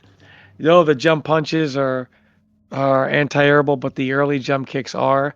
Those are called the what do we call them? Neck kicks, Rio? What apple kicks, right? Because we would do that like the kick you in the head like it was an apple when I had you in the corner, like the sharp jump kick, I guess. The difference is In MK9, if you were to do a sharp early jump kick, if they ducked, you would completely miss them. Same with a jump punch. If you do the jump punch or kick early so as to throw off their anti-air timing, if they just remain ducking, you will completely miss them, and it's an easy combo for them. The difference is now you can do that and still hit them because how massive your collision is and how long the active frames are. So I don't think he quite understands that with MK9. Because if I were to do the jump kick he's talking about, the reason why I did it is you were in the corner and there was a nice clone there, so you couldn't punish me if you just stayed crouching, and you couldn't down two me out of it or anything like that. It was there specifically to jump kick you onto the clone if you tried to jab me out of the air. So, but in other scenarios, like another character's open space or whatever, you can't do that. So I just wanted to, because I saw his comment there in the last podcast. But the fact that up block is even needed in the first place is the problem. I mean, Dave's point of view is, well, it was needed because people complained about how bad the jump-ins were in others games. The jump-ins are a little better, but still some of that problem still exists. So here's the block. This way you can deal with it. I think that's Dave's point, as opposed to Dave's not arguing preference. He's arguing it functions to do what people want it to happen when people jump in. Correct. And there's also stuff like with calling like a jumping 3, it's essentially, it's even worse than Mortal Kombat X. Remember like the old Quan Chi jumping one, the old Kotal Khan jumping one? Literally like they extend their hand, their body is back, right? Like it was literally impossible to anti-air unless you had armor, right? Conan has that and then some. The reason it's not broken and annoying is because, yeah, I mean, you could do it, like, and you can maybe get a combo if you hit me. But if I do my up lock, I'm going to do 40% on you easily with all my characters. So that's the reason it's a non-issue. Like, and the move still gets to be good. And, maybe you can jump, with a different or empty jump, jump with a different attack, right? Like to bait the enter. That's a good system. So there's a mind game. Yeah, you can still have strong moves like that. And again, same thing against Mintara, right? She's a dive kick that's safe. It would be incredibly annoying to deal with if it were not for up lock. Same thing with Peacemaker's elbow drop, or even to a lesser extent, Sub-Zero's dive kick. So that mechanic, I think they realized, crap, like the anti-air system is insufficient, even with jabs. So we need to add something else. And I think they did a good job.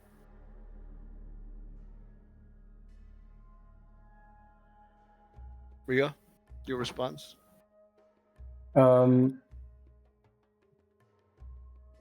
response is the reason why I don't like up block is because it's very easy to do and very rewarding. And when people do it, all I do is empty jump on them. So they're not technically stopping me from jumping. They're just hoping I do a jump kick. I don't know what to tell you. I think the system works. I know you want I assume you want the Ultimate and MK9 jabs back. I assume, is that your preference? Well, I mean, from K1, I don't want anything. I'm talking more about the next MK game. This game could stay with up block and the way it plays. I understand, but I'm talking about like your preference. Like you would like the Ultimate and MK9 wake up. Entire system. Is that correct? What is the answer system in UMK3? Jab to anti, you usually do jabs or uppercut, don't you? You can, yes, but in my opinion, what they should do is they should make every character have their unique anti-air. Not just one character does everything the same, which is another problem with up block, because it makes everything very generic across the board. How do you up block with? How do you anti-air with Omni-Man? Oh, you up block. Oh, okay. Well, how do you anti-air with this character? Up block. What about Ermac? Up block. It's just makes the game feel a lot worse than it should be, in my opinion. I don't understand the logic, but you think Third Strike is a good game because of the parry system. When everybody gets around 5. It takes skill to do parries and Third Strike. In MK1, if you want to compare it to the parry and Third Strike, in MK1 you hold the block and you tap up. There's no crazy timing required. Also, you don't even have to guess what jump in they're doing, whereas in Third Strike you have to guess. Are they going for a high attack? Or are they going for a low attack? Two different parries. I just feel like in all my years talking to you, you have like very specific requirements for a fighting game to be, in your opinion, from your perspective, not to be Okay, scrubby. well, I'm sorry, me not enjoying the way uplock is in this game is super specific and advanced. That's the reason why I don't like it. The best way to put it is it's just a very bad mechanic, super easy to do. It's a real match, and it's very rewarding for really no reason. No, I'm talking about it doesn't have to be uplock. I feel like, I mean, I've seen your the streams. topic is uplock though. No, fair enough, but it doesn't have to be. I've seen you stream for MK1, and all you do is complain. I mean, you have called everything about the game scrubby. You said maybe like a couple of things, like you think armor scrubby, you think cameos are scrubby, you think uplock is scrubby. If you don't like the game, don't play it. I don't understand. Like You name three things. Well, I can name some more. You think certain 50-50s are scrubby, hard to block as well as scrubby. Like, I mean, I can go on and on and on. I don't want to beat a dead horse, but like, I think at some point you have called literally everything about the game scrubby. Like, maybe the game is just not for you. I mean, and that's okay because, like Tom mentioned, it's about preferences. You don't have to like Not it. for me, man. It's not for me. Well, I know, Not and for me. I think. Well, look, I'm sorry, I'm not like the other MK1 streamers you watch, where 24/7 they're just praising the game, saying, "Wow, I'm having so much fun. I love this game. Wow, he did this. It's so cool." Yeah, that's when you come to my stream. It's not me just sitting there eating the game's asshole all the time while whatever game You I'm had playing. for I tend to MK11, keep it more real about the game I'm playing and express if I think something's good or not. And I know some people don't like that. They rather just hear you talk about how amazing the game is you're playing 24/7, how good it is, and how the person you're playing against is the best player in the world, who's doing the best things ever. I'm not saying that. I'm not saying you should do that. I'm just saying you had a That's very fine. different attitude. Who remembers the time Dave was talking about execution? And it was like, but not like I'm going to be like everyone else. And, oh, the execution and ejaculate everywhere. Yeah, that's another thing. Like Rio's all about like I don't know. If the game has some kind of arbitrary execution requirements that nobody actually understands. I'm just saying, my stream is different from other people's stream. You go to other people's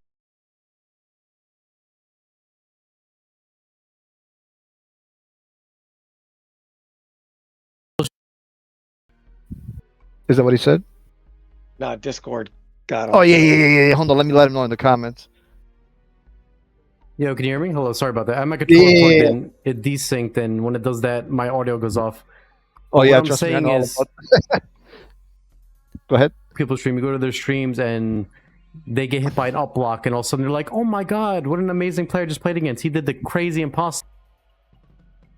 To me, well, usually when I see an up block or I go to up block and then they empty jump, it makes me annoyed because I feel like in fighting games, where you get to the aspect of are you going to anti-air or not, that's already a mind game to begin with in neutral. You don't know if they're going to jump or not.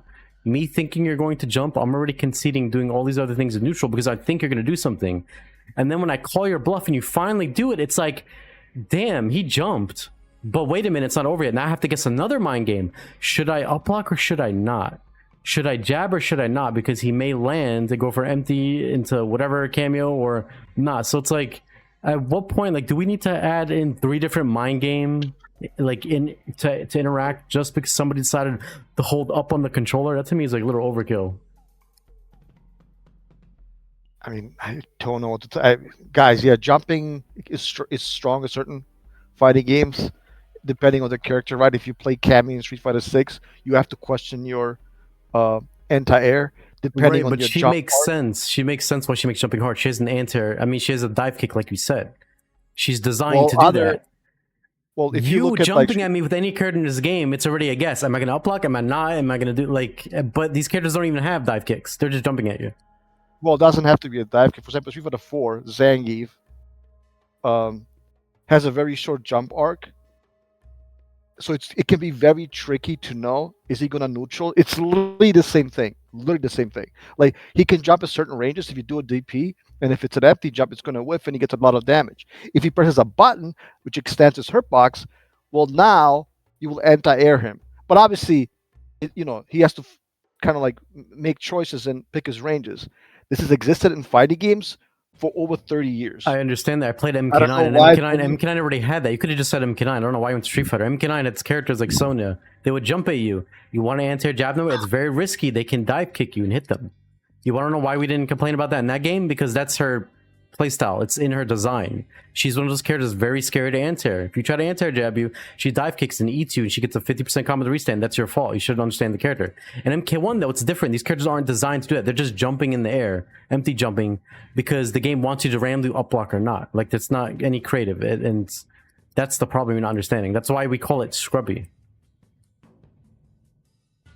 I mean, everything is scrubby nowadays, I understand, but No, not guys, everything, but the up block thing.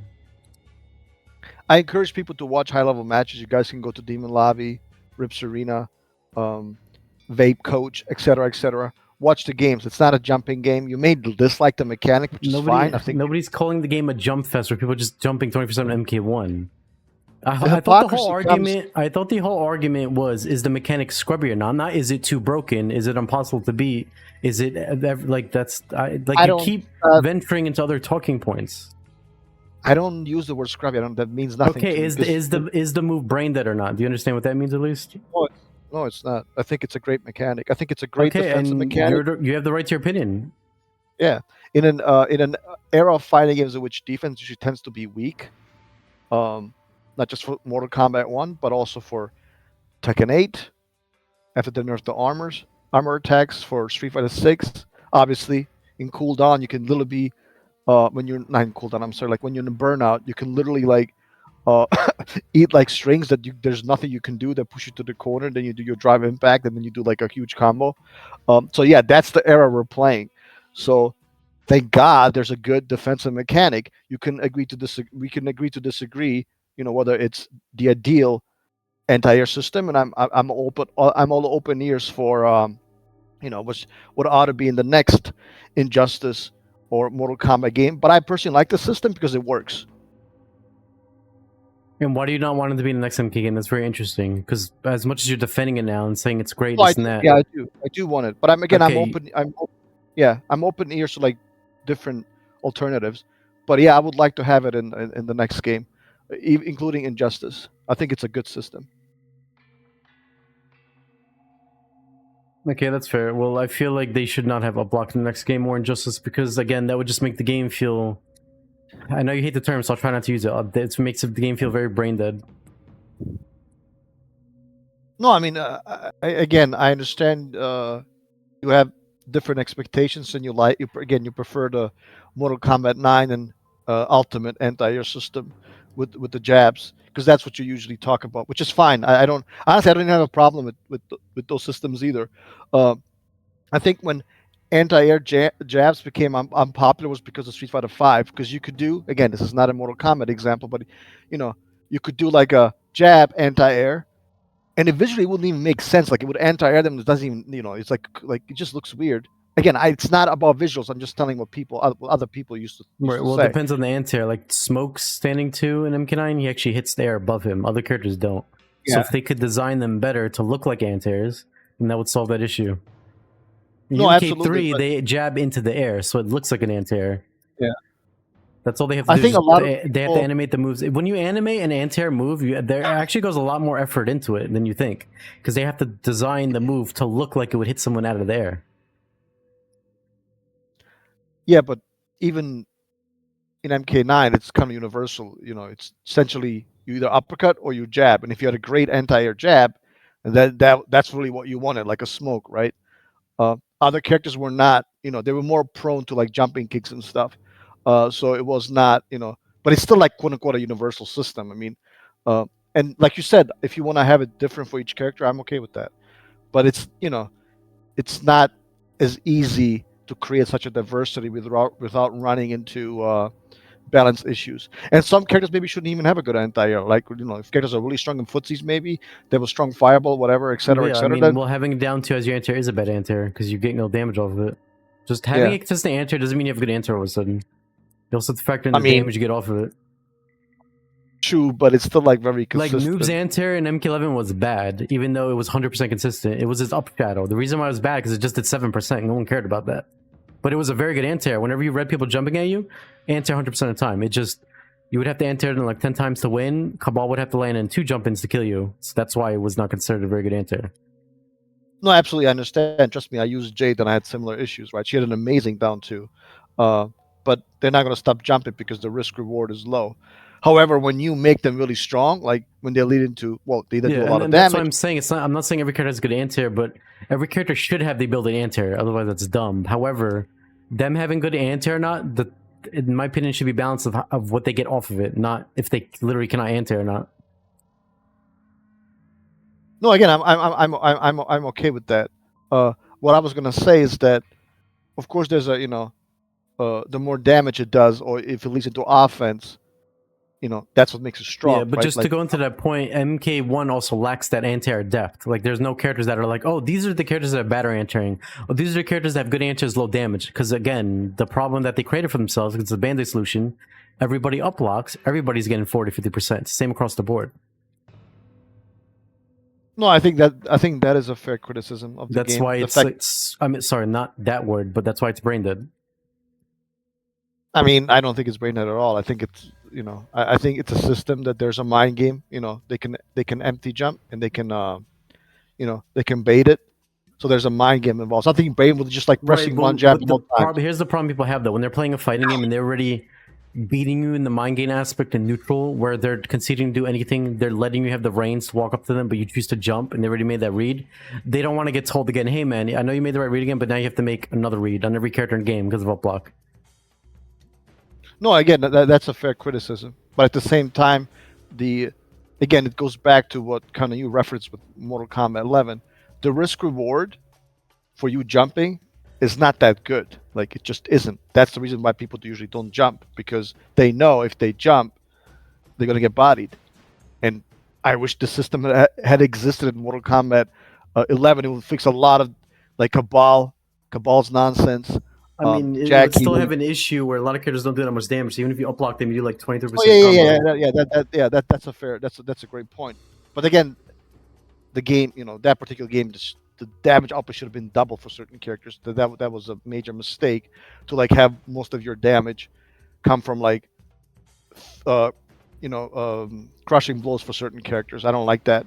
What would have made more sense is like make damage very high, and then that will, trust me, when they get by 50, they will stop jumping. They will stop jumping immediately. So the point is I understand not everybody likes the system. I think that's fine. Right, but what I was saying is some characters in the MK11 didn't get a lot of damage off jumping in. That's why many people didn't care. No, yeah, I Like, understand. it goes both ways. It wasn't just if you entered and they were really doing that much damage when they landed jumping anyway.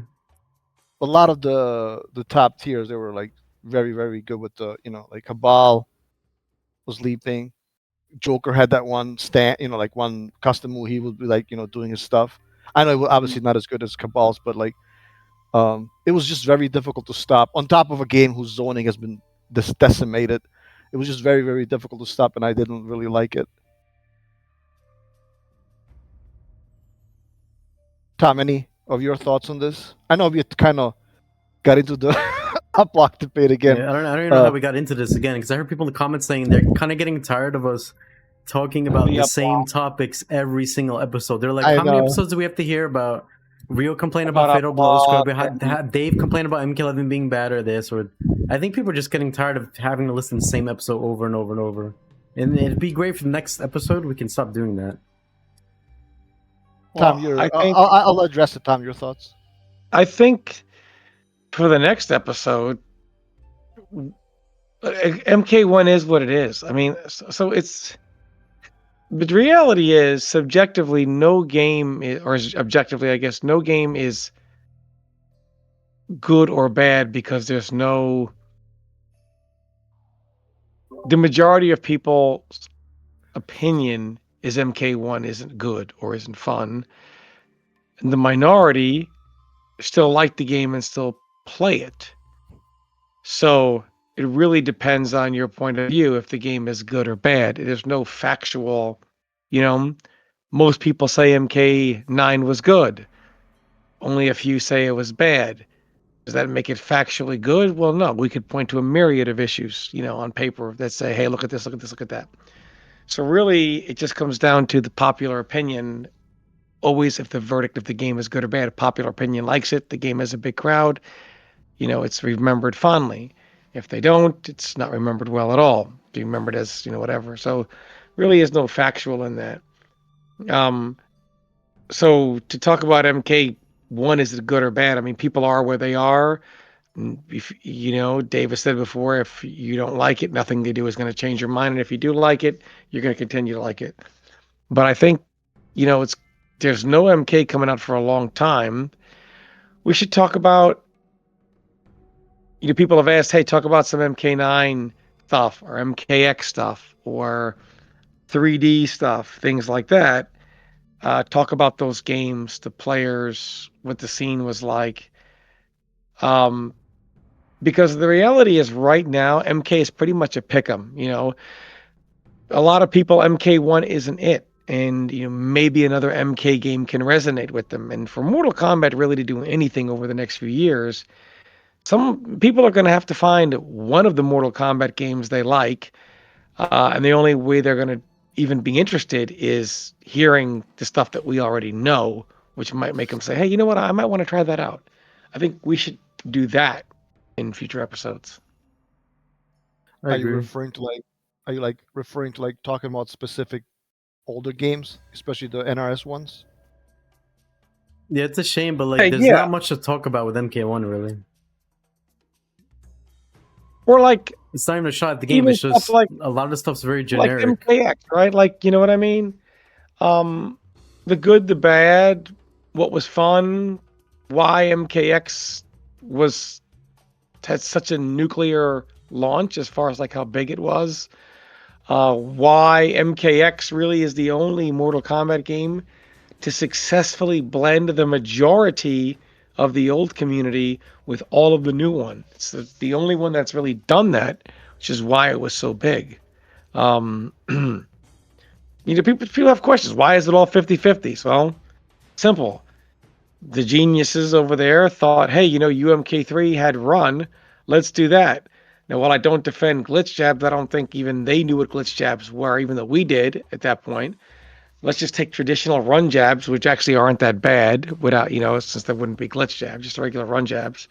Everyone had a universal pressure mechanic. So when they run up to you, they universally pressure. Well, they gave MKX the run. It didn't give you that universal pressure tool. So when you run up to somebody, there's nothing to do. So it was we'll just give them all 50-50s. Problem solved. That's kind of how that came about. And myself and Rio Apollo did change a build for us that took some of the 50-50s out. For example, Cassie Cage's 4-3 overhead was now a mid. And the original timer, people don't remember this because they had to patch it. Even when the game launched, the original timer, 1 game second was 3 real-time seconds. They did not want to see a single timeout. So myself and Rio were playing with that timer without the 50-50s, and we couldn't kill each other.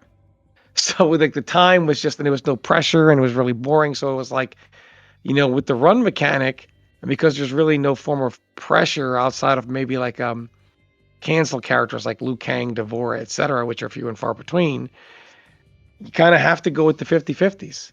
They want to hear stories like that, or about ESL, why the game was so big, why despite all the 50-50s that people find it so fun, why is it the only game they overhauled ever, especially at a late point in NRS history. It's never been done.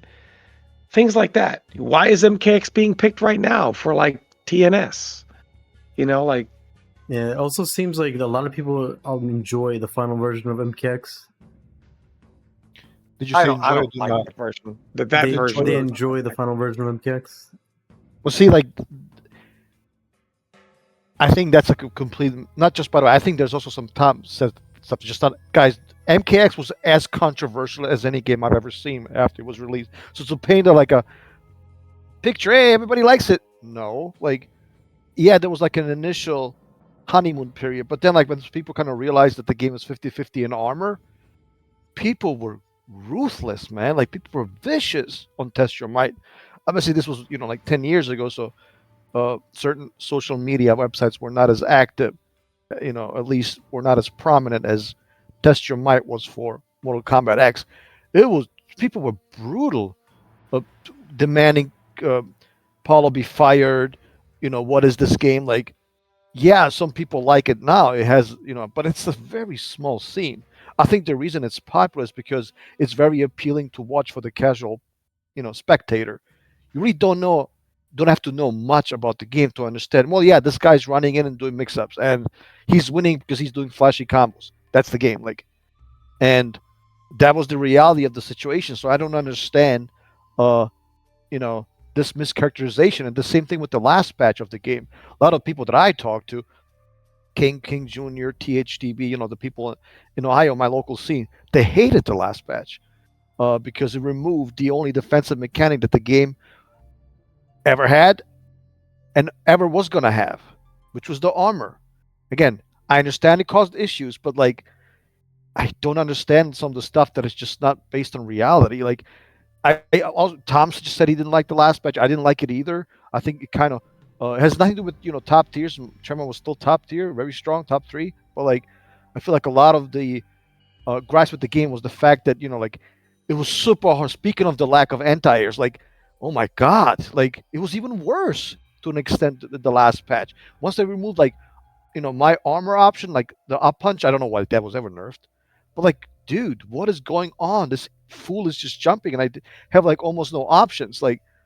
Speaking of actual bad anti-airs, and in a game that that had nothing to compensate for that, I just disagree with these mischaracterization because I was there when all those people were, getting their, torches and trying to put everything on fire because they hated the game so much. Am I wrong? I don't think I'm wrong. I don't think I'm doing any revisional history. If I'm wrong, you guys can point that out.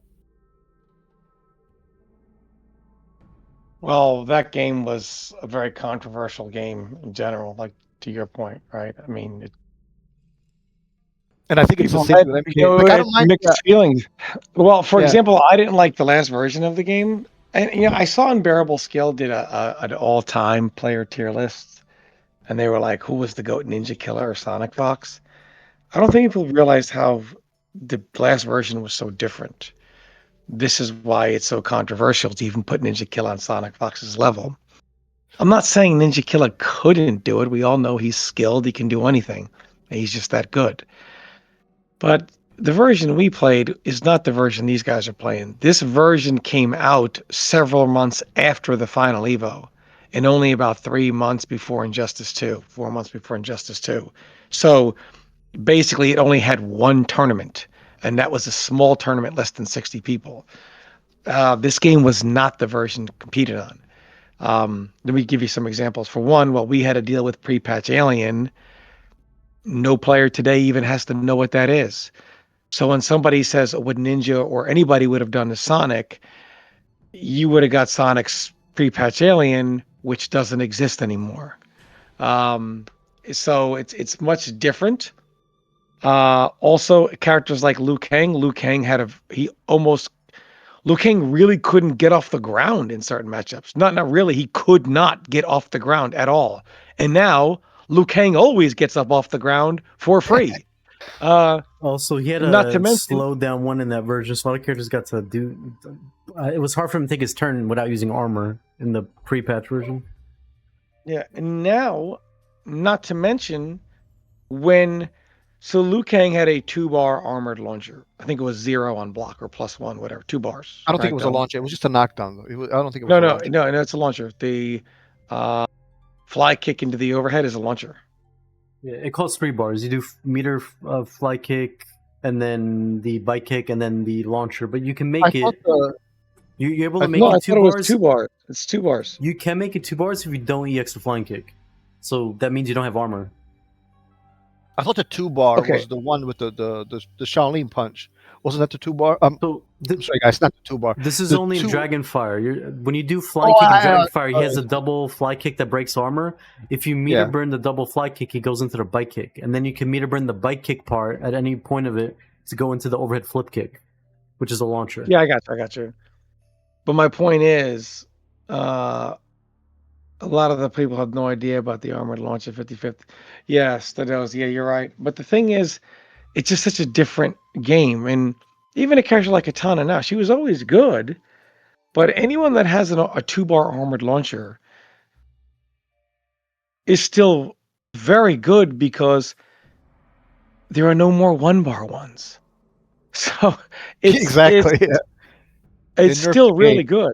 And let me tell you this, it possessed Kenshi was mid-tier, and then they got rid of the armored launchers, and without really doing anything to possess Kenshi, he became top tier. The reason is his teleport. So what you could do was anytime Kenshi decided to teleport in neutral, you didn't have to expect it. You could react to it and do an armored launcher. Now, it had to be an armored launcher that wouldn't propel you too far forward. Like Sub-Zero had one because it was a stationary one, right? For example, just there were a few of them that had, like Kung Lao had a ZX spin, things like that. Had to be a stationary one, or near stationary, and you would just take the hit and launch him. Also, whenever he was doing any of his strings, whether he does overhead or low demon, you could do a delayed low block, much like how Scorpion's forward 2 or forward 2 into leg takedown. Doing a delayed low block, since the low hits later, would block the overhead, the low. And then if he says, well, so you're going to respect that and do a delay low block, surprise, bitch, I'm going to teleport like he does today. And you're not going to be able to even get him out of the air because you're doing that. You could do that and then armored launch him on reaction. So literally it shut down any mix up and his continuous pressure. There was no mind game, no mix up there. Simply by removing the armor, like Katana can still do it now for 2 bars, but it's 2 bars. Removing just the armored launchers in general just catapulted him up the tier list simply for that. So my problem was the armored launchers were needed to anti-air because the anti-airs were so bad. I'm not a fan of armored launchers or obnoxious armor. It's just the way the game was, unfortunately. And if they were going to do an overhaul, they should have done an overhaul right, as opposed to a, kind of quick fix overhaul. Exactly, and I would also add like Imposter Shinnok and he had that teleport, right? It comes like from the sky. It was essentially Peacemaker's garbage, except it was a lot better because again they removed most of the armor launchers. There was no up block, and I know what you guys will say. Well, did you guys ask for better anti-airs? What do you think? Of course we did, and they were like every patch you would see like buffed anti-airs reduce increase the hurt boxes on, I don't know, jumping attacks, and it never did anything. And besides, like when you have moves like the drop literally from the sky and that are safe and that lead to pressure, like even your jab is not going to do you anything, right? Because the just the way that the hitbox works, right? Like, so guys, I'm not like, oh my god, up block. Like, the reason I like it is because I don't want to deal with that garbage again, especially after they nerfed armor. Again, we don't want just people doing armor in the neutral. I understand it's annoying, but like that's what we had. That's what we had to deal with. They were never gonna fix that. So I'm like, okay, just keep it in the game then. Like, if I'm gonna play the game, just keep it. But they removed those options. The defense became even worse. Anti-airs became worse. Aside from certain lucky characters who got to keep theirs for maybe one additional bar, and it was a nightmare, man. It was not fun to play. Go ahead. No, I agree. I mean, I had my fun with it as well. Like I can't say that like I was like miserable on it. I did enjoy the game.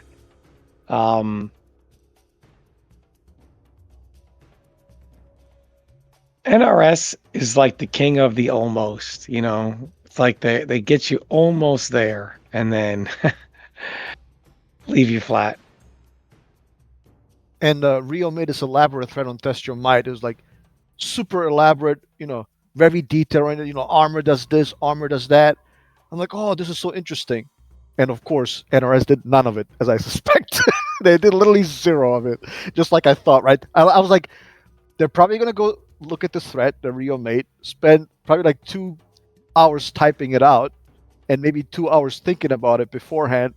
And they're just going to say, yeah, just nerf armor.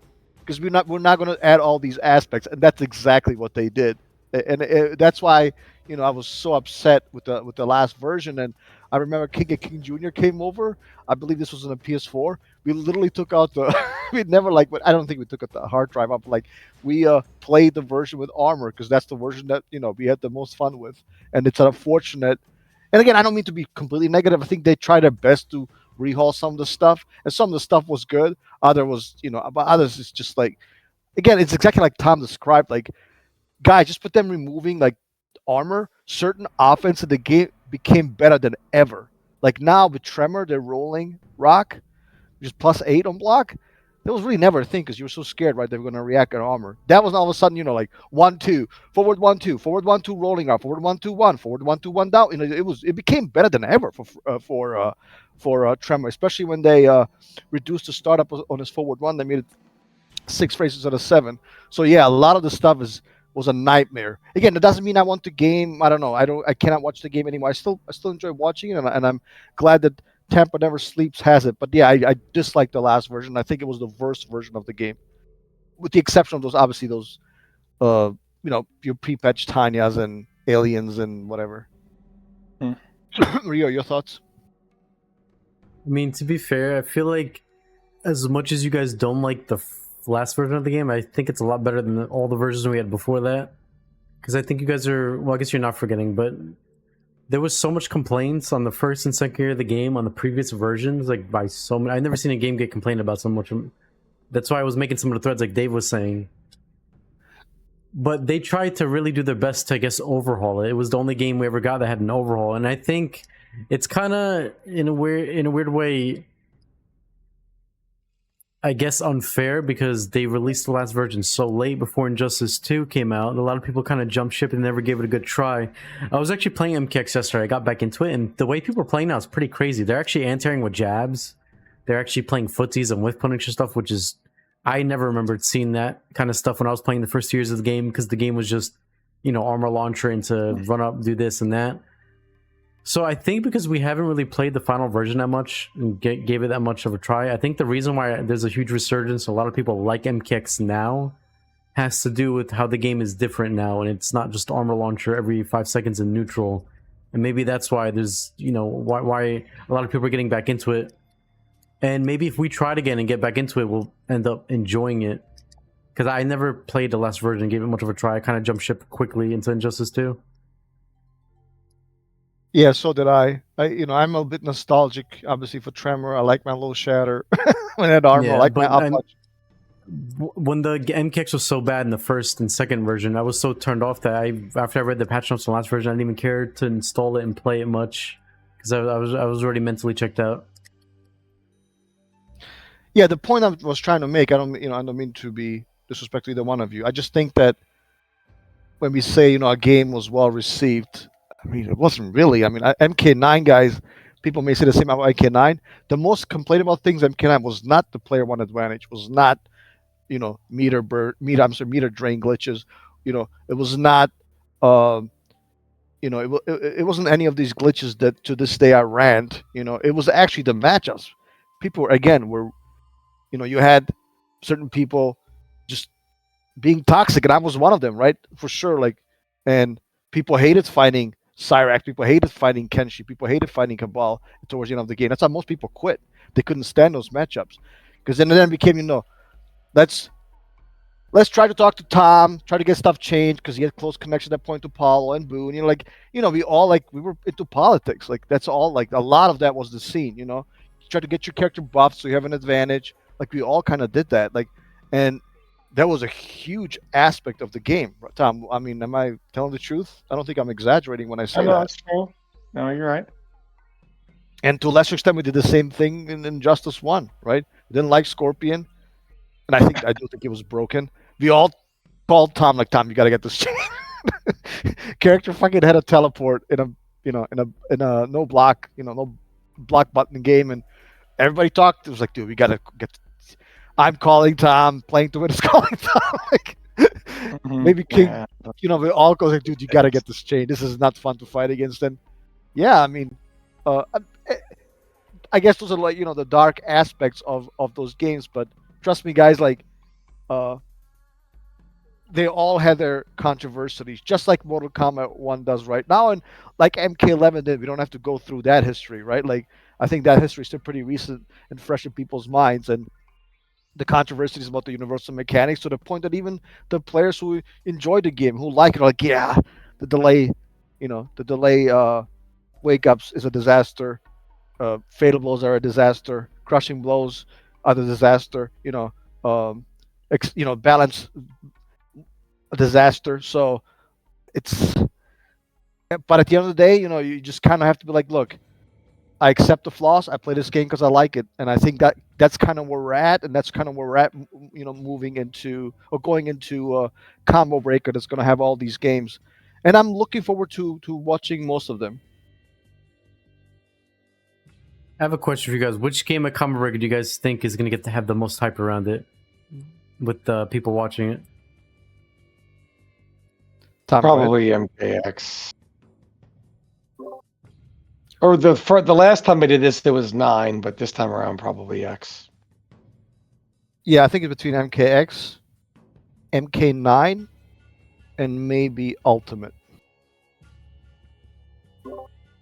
Why do you guys think that maybe more hype for those games than MK1, which is like the newest game out? I'm just curious. Too much bad words of mouth around it. Yeah, it's like too recent. People already know what the game is. MKX drew very strong numbers for Temper Never Sleeps. I think within 1 week, the game had like 50K views, which is crazy. Those are like literally like Street Fighter 6 numbers. I think a lot of casuals find the game appealing. I think Ultimate is also appealing, aside from certain meta that we don't want to get into, and MK9 just for the nostalgia, like people our generation remember the game fondly, and people never mind watching the game, and it's also very appealing to watch. Rio, what do you think? My answer is I think it's going to be MKX for one reason. I think we're going to see the most hype, biggest showdown match happen offline. If the grand finals is Ninja Killer versus Sonic Fox and MKX, I think the venue is going to explode. It's going to be probably the most anticipated match in probably the last decade. So if that happens, I think that's going to make it be massive. Because they've never played offline in a tournament yet in that game. I remember back then when people... I think Ninja Killer surfaced around MKX when Injustice 2 was out. So people like Sonic and stuff kind of like started playing other stuff. But I'd love to see them actually duke it out in a actual MKX tournament match, which there's no excuses. They both sign up. They're both there to win in this game. And whoever the better player is wins. I don't know if Sonic. Yeah, but Sonic is also focused on 2XKO. I don't know how much. Yeah, I don't know. And this is not like people will say, Tom, you always say Sonic gets excuses. I mean, he won 2 Evos. I mean, I think Sonic and MKX, you can't be more dominant. He won all 3 Pro Series and both I agree. Evos. That's why I had him as the best MKX player. But it's just would there's be interesting to see like I don't the old care if MKX Ninja or guard somebody versus else the new beat them. MKX guard. Like in a showdown match, like him versus Ninja Killer would be the hypest It'll match be that good you for could possibly fun, have. but again, there will never be a day where people from back then versus people today will play where they're both in practice. That's true. You know, You probably can't really do most that. people in the day. Yeah, it'll never happen. But it'll be good just to see those two play in general, just for the interest to get people's eyes on it for sure. I don't know if necessarily.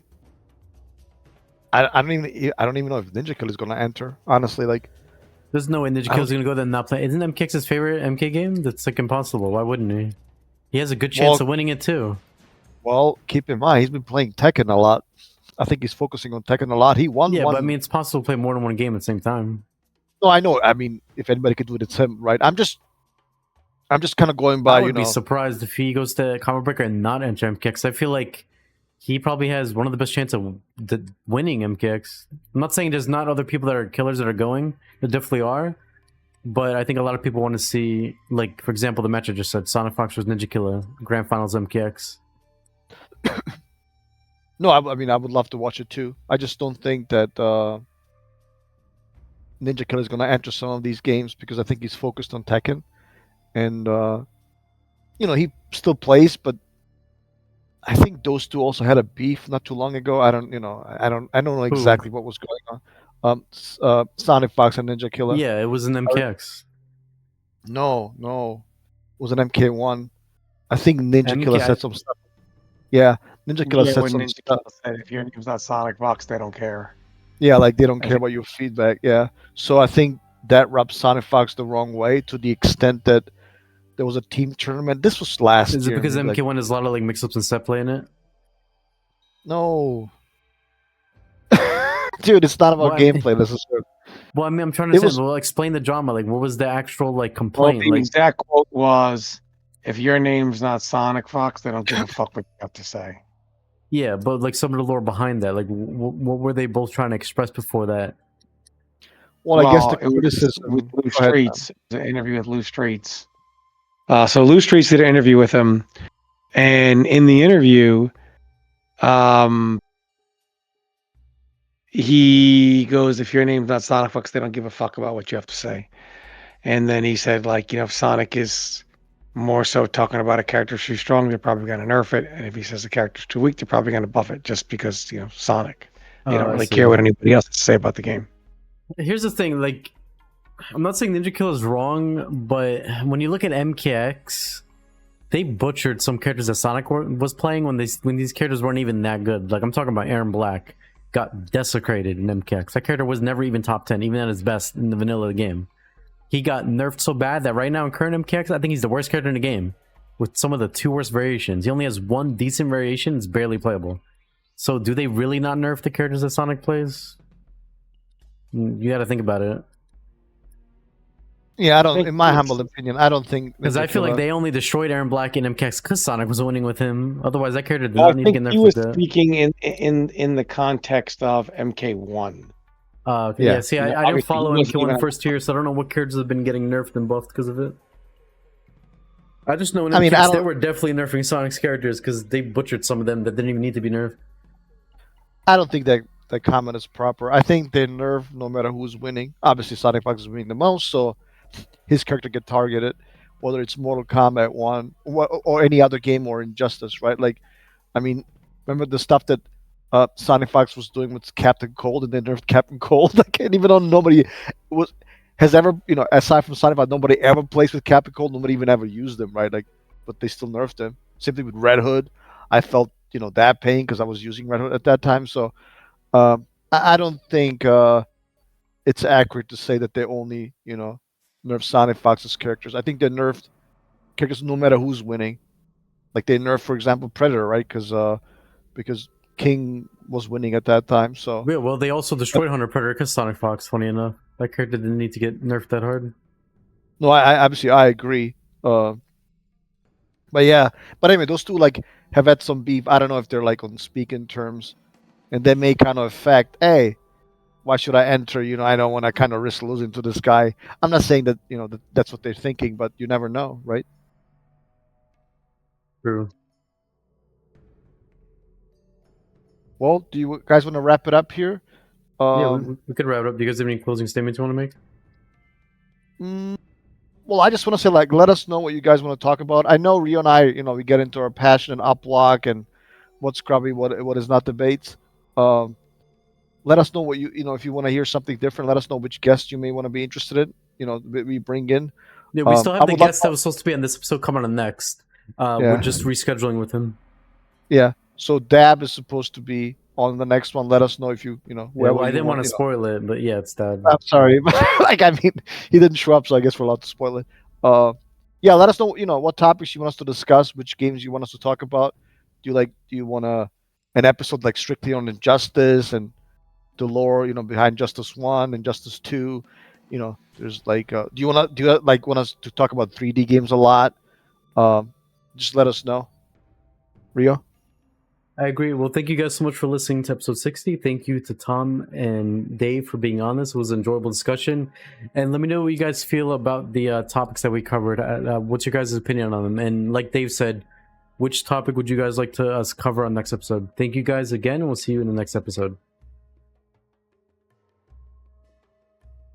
Okay, episode's done recording. I'm still live on Twitch. Just so you guys know. So you actually played MKX yesterday?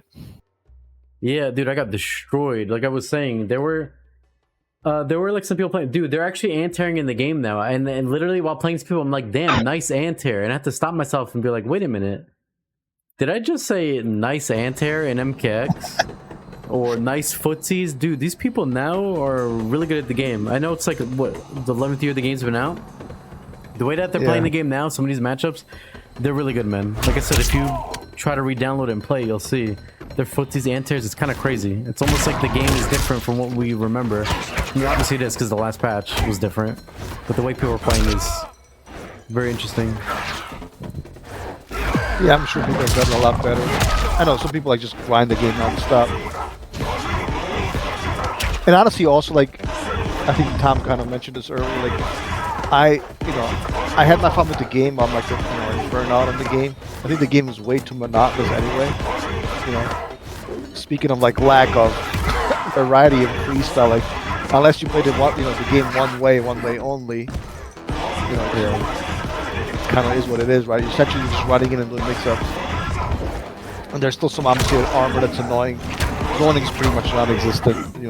Defense is non-existent aside from armor. Some strong footsie characters and zoners that some people are using.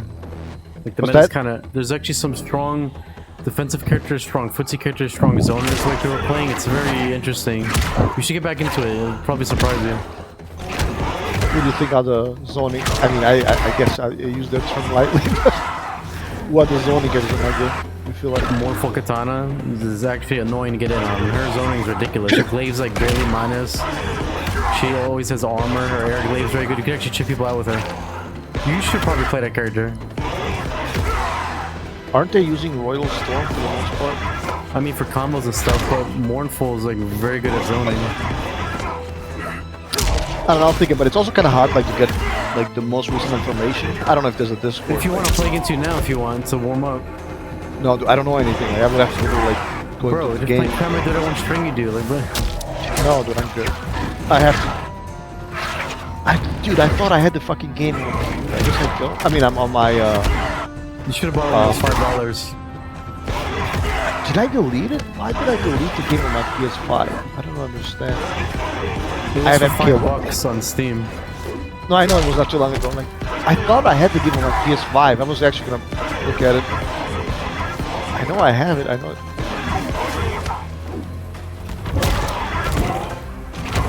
Yeah, it's weird. I thought I had the game. My collection. Looking at it.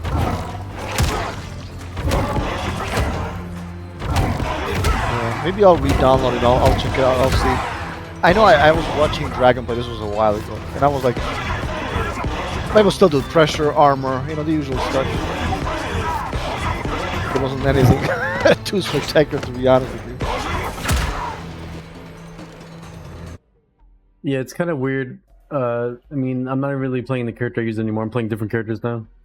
Who are you using? The game's just, I don't know, I'm playing like, I don't even have a main yet. I'm just shuffling between like 5-10 different characters. I think the game is more enjoyable when you play characters that are meta.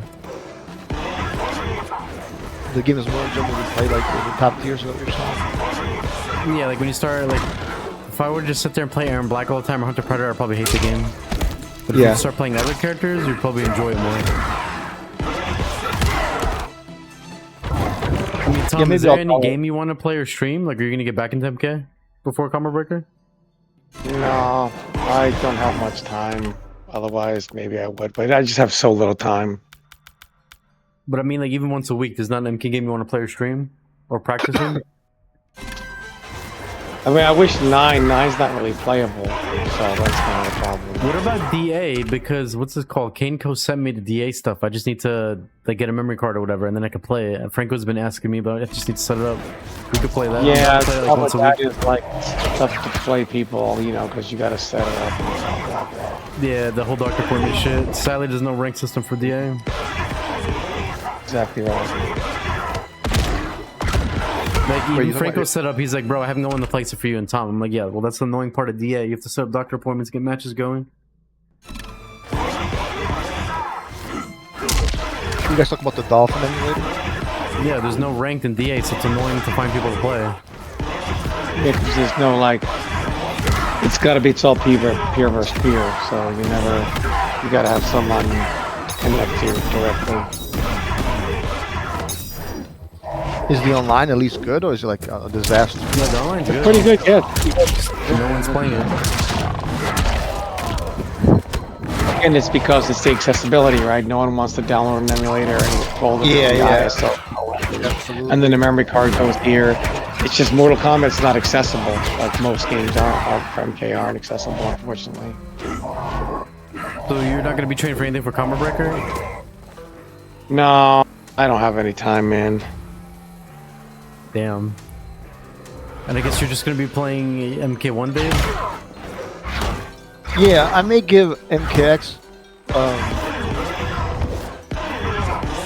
maybe another shot. I'll see. I can't promise. Honestly, the older I get, the more reluctant I'm, to try new things. I'm 40 years old now, so I just feel like, it's like, oh my god, I don't want to go back into it. And I just kind of like what I like. I like to try new stuff. I'll be MK1 the newest thing. I played my fair share of MKX back, when the game was hot. Even had to Yule me over, and I did okay against them. And I'm just like, you know what? I had my fun, and yeah, I'm not like super motivated to try the old stuff or even some of the newer stuff. I would like to get back to Street Fighter 6. I think that's probably the best modern fighting game, especially in terms of accessibility. Great online, super quick. I like JP. I like Mai as a character. I've been thinking about it, but yeah, usually, I play 2 hours at most. Usually it's like 30 to an hour. Going to rank, have my fun with Smile, Havoc, whatever, and sometimes Karina, I'm good. Yeah, but aren't you gonna get the next Under game that comes out? So wouldn't you have to learn a new game anyway?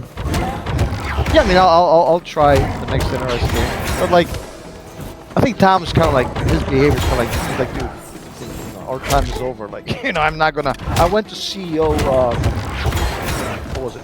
Not last year, like 2 years ago. I had a really good time with people, saw some people, and I felt a little bit out of place, guys. I'm not gonna lie. Like, you had these teenagers. Like, I'm not their age. I don't have too much in common with them. And I was happy to see like Anakin, Ours and Ash was there.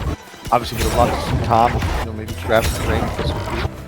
But like, kind of when you reach a certain age, especially in the Mortal Kombat community, where you can literally have like players playing who could be your kids. It's just like, I'm good. Crazy. You got pool matches with people that are like 15 and then 50. It's like, damn. Like, yeah, exactly.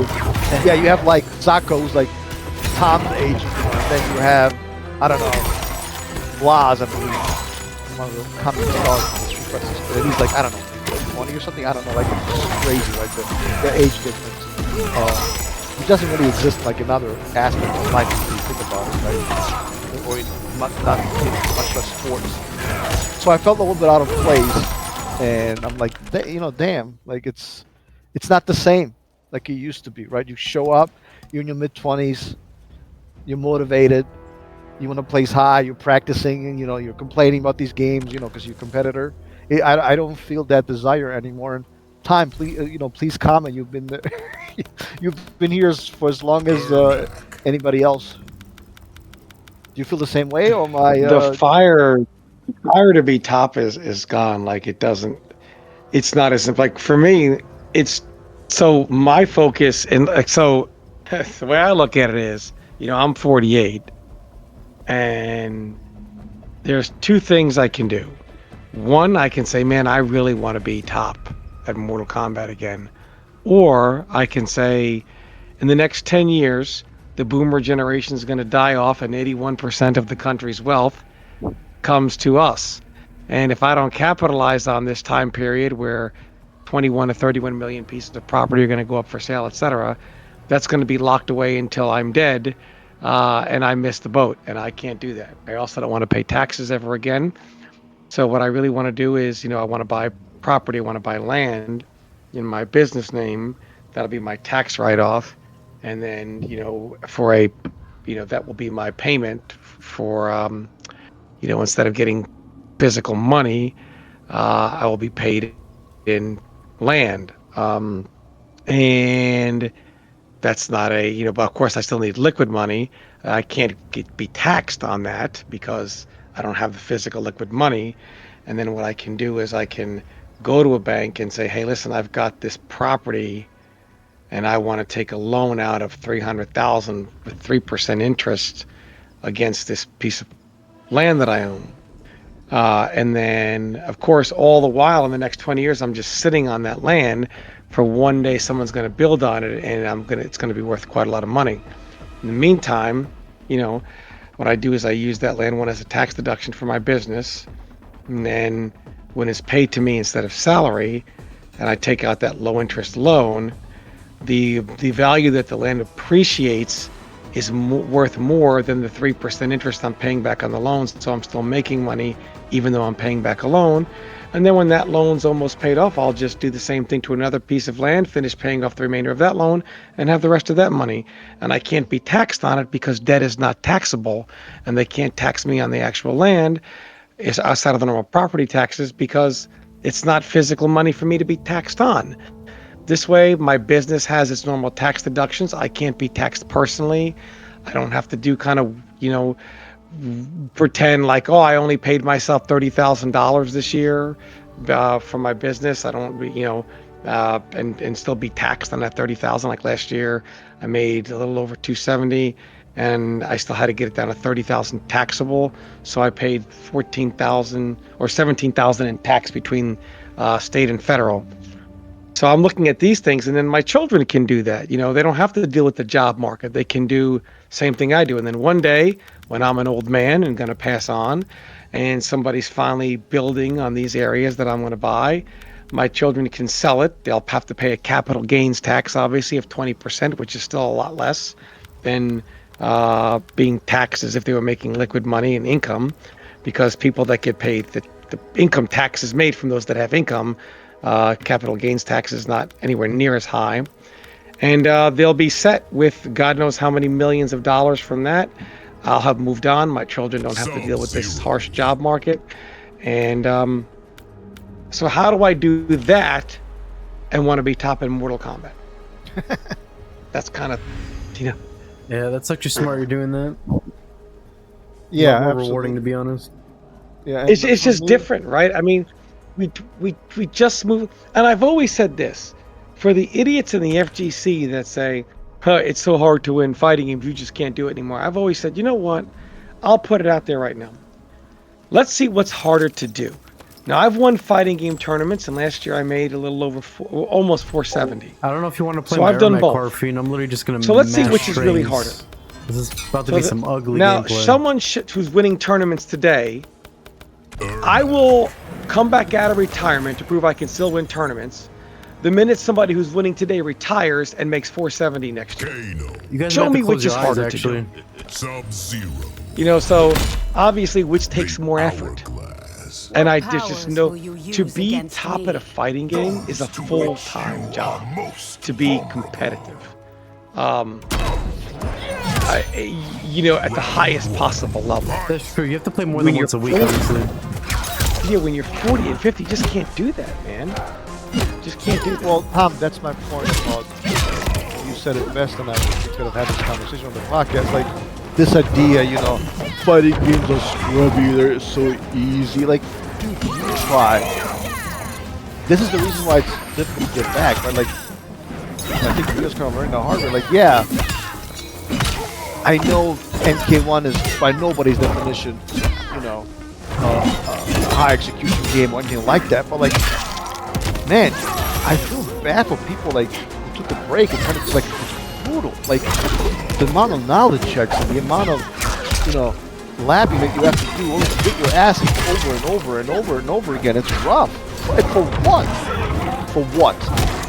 So maybe you can get top 8 in one online tournament and not win anything? Like, that's exactly what I mean. So I just don't understand this, like, delusion with spamming the word scrubby. Like, that's not how people see the game. Like, it just isn't. Like, and I don't think it's just MK1. It can be anything. Like Street Fighter 6, any of the modern games. MK11, whatever, right? So I'm thinking, again, too into details. Like, dude, I'm 40. If I don't start a family in the next 5 years, it's over. Right? Like that's just reality. And I'm also thinking about, maybe switching some, careers, whatever. Maybe try to get my master's degree. That stuff is not compatible with, like Tom was saying, playing fighting games. And essentially making less than a McDonald's worker, right? So like, why would I do that to myself? I just play for fun, and that's good enough for me. Yeah, James actually wanted to be on. I guess we could have him after Dab. He wanted to discuss like a topic about kind of what you guys just talked about, like why fighting games aren't really worth pursuing as like a main thing. Well, I don't think any game, okay, they have more money, but like, I mean, I guess it depends. I mean, if you're a teenager and you have the talent to place top and like a Counter-Strike tour and become a millionaire, then yeah, you should do it. Yeah, but it's a very small minority of, of players who can actually do that. So it's, look, if you could do it, God bless you. Yeah, that's what I'm saying. If you have the talent to actually win, which already is like part of the 1%. Yeah, absolutely. I think it's a waste of time. Tom said it best a long time ago. We play these games for fun because that's what you play. And if by some miracle you can make a career out of it, again, best luck to you. But please try not to, because you're probably not, and you're going to be wasting a lot of time. And, Tom, yeah, Mike's I mean, podcast. it's kind of hard to stop playing them though, because it's like when you stop going in a gym, like. Yeah, absolutely. You should at least sneak in like an hour or two every day of gameplay if you like the game like that. Yeah, but Tom talked about, like how, he ruined not his whole life, but a portion of it because like he could have exited earlier and made a lot of money, and now he's successful, but could have probably done it earlier. I kind of feel the same way, bro. Like I ruined relationships. I could have probably been with a great woman. Like I just had my priorities all wrong, and the clock is ticking. Like you're not gonna be in your 20s and 30s forever. It's over, right? You missed that time. It's over. I remember idiots telling me, it's fine. I'm gonna go to college till I'm 40. Like you idiot, you're not gonna do that. And of course, the people who said that, they're working jobs that have nothing to do with they're not going to college. So it's like you have to be careful how you spend your time. It seems like an eternity when you're young, but that shit will end faster than you think. And then, not to repeat Tom's talk, it was like then you'll be, 30,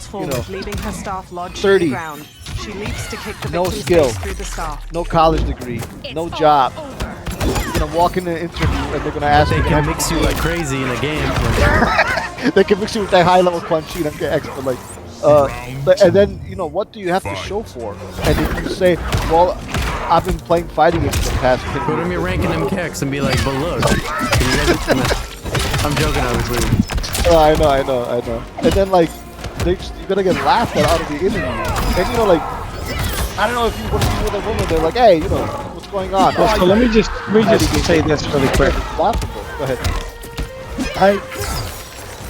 When that situation happened, and again, I can't defend it, and it really wasn't that I was trying to scam people out of money. And would I have returned it had it not been an uproar? I don't know, man. When you're broke and you're desperate, man, you don't know. I mean, I don't know.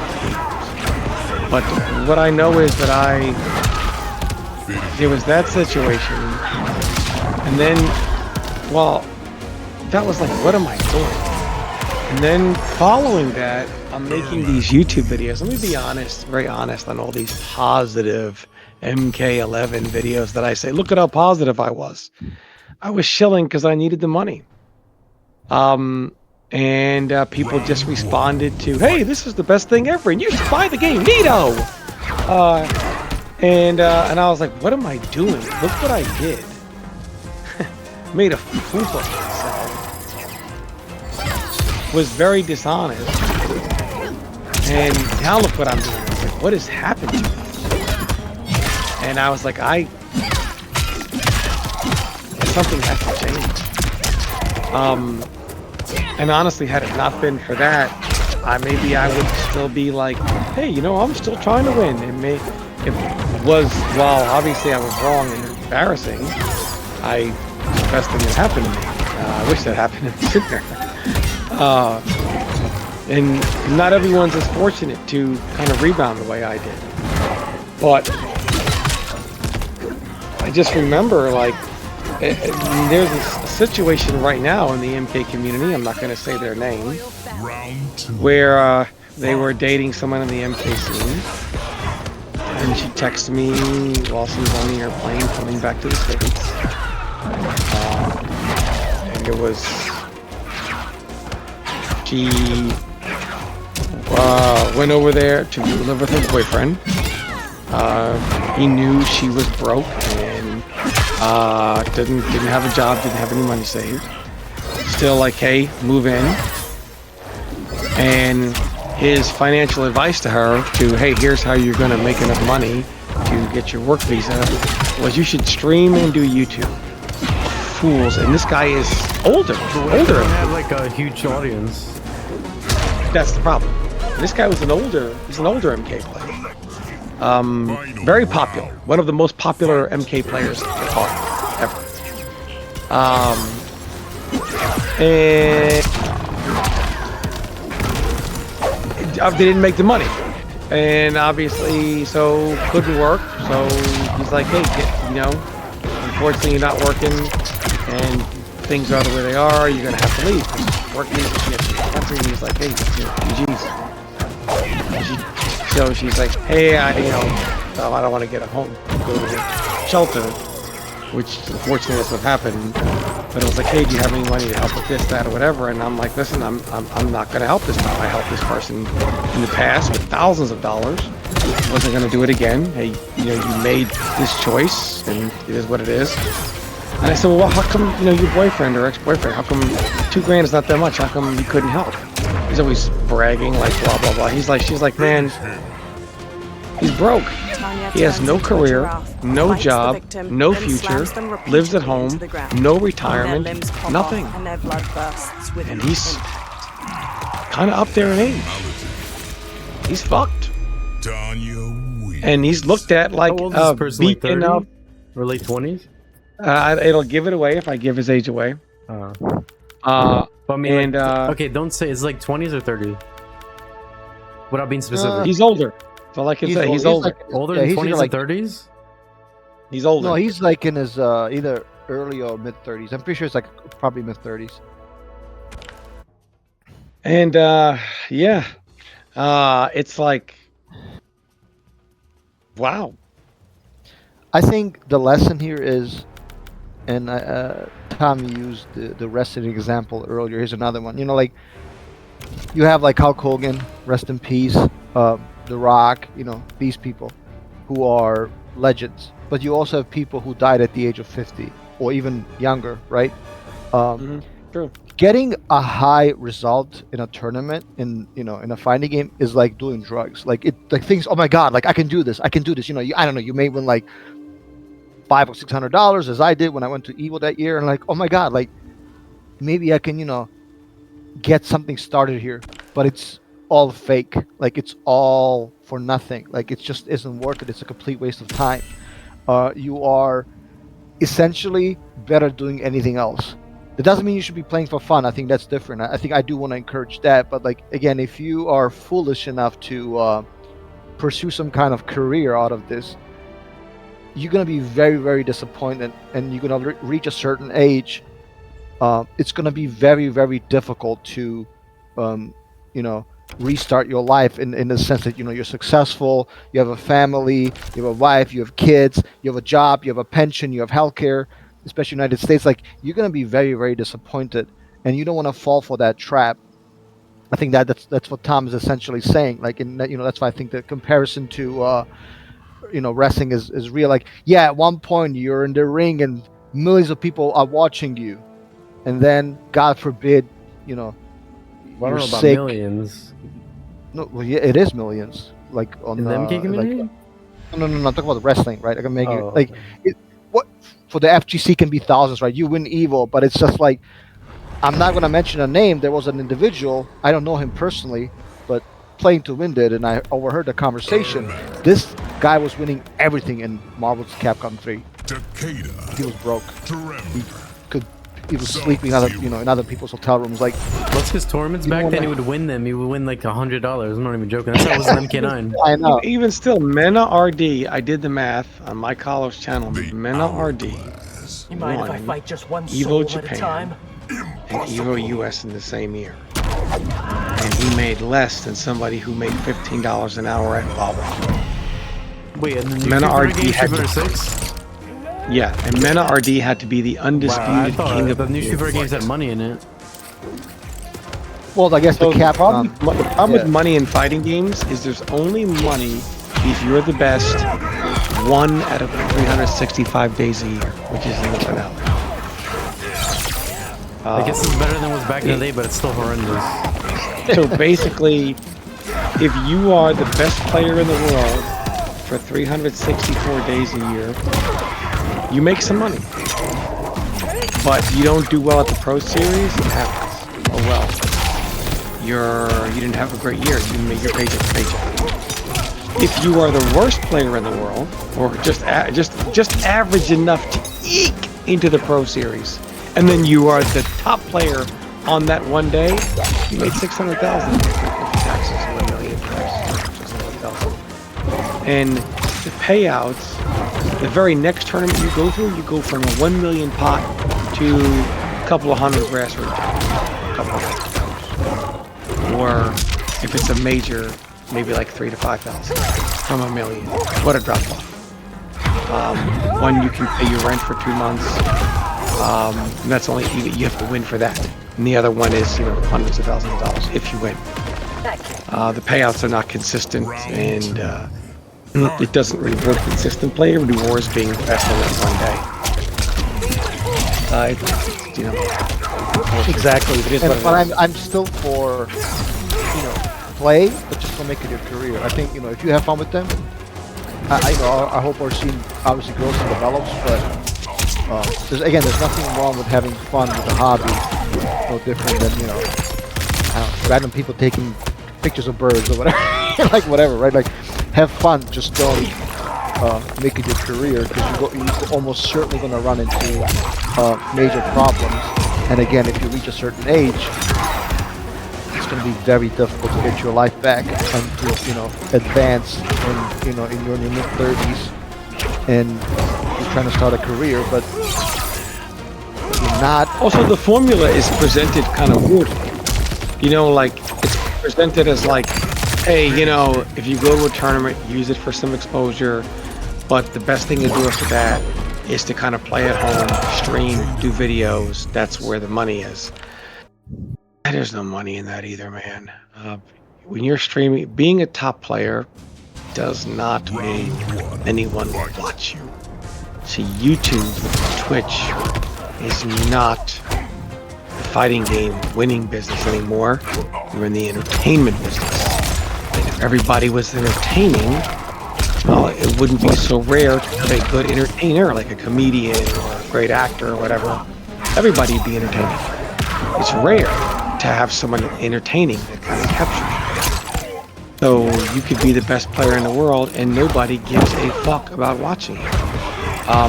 That's kind of the truth. And a lot of people mistake that because they won this major or placed really high at this major, that they're going to stream into YouTube videos and make some money because people know that I'm good. Nobody cares. People watch YouTube videos to be entertained, not to watch match videos per se. They find out the hard way that they're not very entertaining, as most people are not, or they're entertaining to a very small audience, which isn't enough to pay the bills. So there's a big wake-up when people try to use that formula. It's also the one thing that we didn't mention this whole time in the podcast was the fact that a lot of people are nostalgic for MK9 not necessarily because of the game, but because of the characters involved. Not like the characters like, Sub-Zero, Scorpion, but because 16-bit, CD Jr., Tom Brady, Perfect Legend, Pig of the Hot, to a lesser extent me, Rio, right? Like, there was never a dull moment at any tournament. You were always entertained for the right or wrong reasons, right? That's why people, when I think MK9, like, oh my god, the times were so good. Yes, but it was largely because the players sold you the game and they were very entertaining. You put Tom, any match, you're never gonna go bored, right? Commentating, you're never gonna be bored, right? They were villains, they were good people, and you don't have that anymore. Like, almost non-existent. The personalities are nowhere to be found. What do you mean MK1 doesn't have personalities? I mean, not really. Like, aren't there like people known for characters? No, I mean the personality, as in, are people entertaining or not? And just by the way of esports, like a lot of the stuff that we did back in the day would be perceived, completely unprofessional, and you wouldn't get any sponsors, right? So that's like, I think, an issue. But I don't think, like, when was the last time you saw like a hot feud? Like, like, oh my god, I can't wait to see these guys play. They had drama, this, that, like, honestly, it's almost like non-existent. Everybody's kind of like, like, essentially, I mean, the Sonic vs. Ninja Killers sound kind of hot. No, I agree, but that beef has really nothing to do with MK1 at all. It's more like MKX. But even MKX, like, I said, like beef sets for MKX like every single day? I swear I saw some YouTube videos. There's like beef sets that almost happen 24/7. I mean, a lot of the drama is like fabricated. It's not really real. It's not like, I don't think it's like when I watch MK1, like I don't watch the beef. I watch it for the game. You don't really have, again, the personalities back in the day. I mean, how can you have a Dom in 60 back in the day? Hard, like. Say whatever you want about those people, but they were fucking entertaining, like, and they made you watch because you were cool. CD Junior. I mean, the stories just kind of like write themselves. Like, never a down moment with those players. We really don't have people like that anymore. Like, yeah, people have money matches. Who cares? Like, true, yeah, no, you make a good point. Dude, I down on MKX on my first dude, this katana over, if she had that in MK1, bro, oh my god, you guys have no idea. It floats ridiculous in MKX. It's one of the reasons why she's very good. And this freaking game doesn't have... Wait, does this game have in-frame frame? Oh, it actually does. Okay, but you cannot activate it, right? You have to... Right? You have to look at the move list, I believe. Okay, it's 18... Yeah, it's 18 frames. Dude, okay. Look at all these active frames for these moves. They were so more active, and no wonder fucking Delay Wake Up was a disaster. You see this? All the moves are like 3-4 active frames. Just like in Street, there's one that's 6. Very few ones. I believe in MK1 and MK11, it's all like 1s and 2s. So no wonder it's more difficult to time, It's a lot more difficult to time your meaty.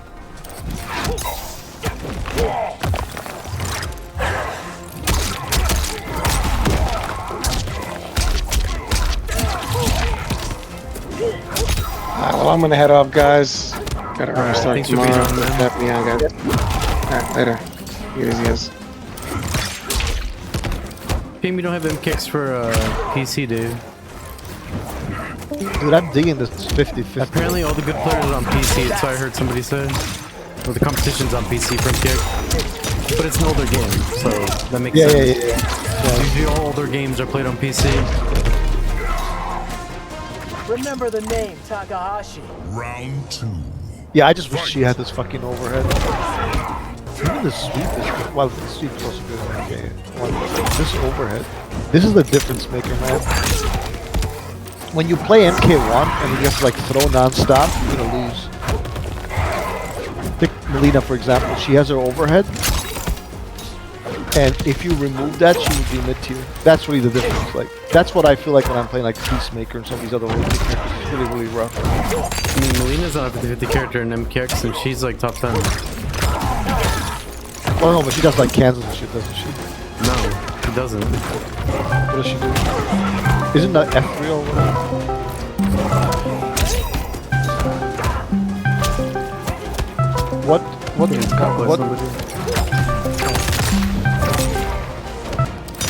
What variation do they use? All of them, but Mournful's super good zoning. No, I'm talking about Melina, bro. They use ethereal and piercing. Dude, I know she's a 50-50 character. Get the fuck out of here. What? Okay, well, what 50 is she doing? Tell me. Although Her mixed up variation is Ravenous, but nobody plays that. I mean, you tell me, what does the gameplay revolve around? Just literally jump wanting at you, rolling to punish stuff. Her roll goes under down 1s in the game and down 3s, so it's a low profile launcher. Yeah, dude, this roll looks so different. Like, she almost like... That's crazy. It's almost like an invincible reversal in a lot of situations. It goes under a lot of moves. The toxic wake up roll. Oh, I forgot back 1. Oh my god, I remember that. Yeah, I remember that. She also has throw loops. She's what? Throw loops? Throw loops.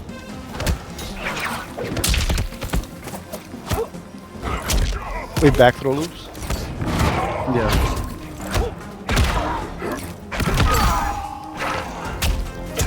Didn't they nerf back 1 too? I could have sworn they did, right?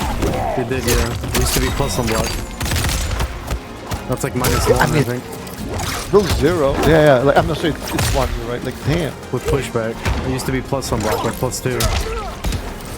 Yo, the staggers and this shit. I mean, there is a... Wait, it was never mid, right? That was crazy. No, it wasn't mid. It was mid and plus. Bro, that's crazy. What's her armor like? Her EX roll. Wait, it's an armor breaking armor attack. That's overhead.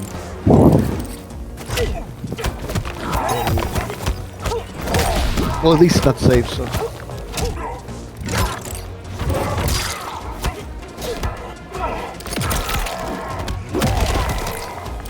Yeah, wasn't Foxy really with her like when she was low? Yeah, Foxy had the best. Him and Samich had the best movement for different variations. What is the other variation? Ravenous? Wait, only piercing is back 1, right? The other ones don't? I think they have a back 1, it's just worse. Or they use back 2. That's their footsie move. Oh, I see, it's definitely. Finish him. Do they have any like good channels, like to show like just the gameplay? What? Like any channels, YouTube channels that actually like upload high-level Dude, matches? you could find MKX BMB combos for all the characters like from 10 years ago. They're all on. I'm trying to see like what the game like. I'm trying to see like There's like tournaments every single day. Well, I know what other channels. Destroyer and Unbearable Skill. Yeah, I'll have to check them out. Especially. There's like MKX tournaments like every single day online in beef sets. It's way bigger than MK1. Can you? No, it's not. Dude, like I said, there's like tournaments every single day. Oh, she is low and high. So that's nice. Yeah.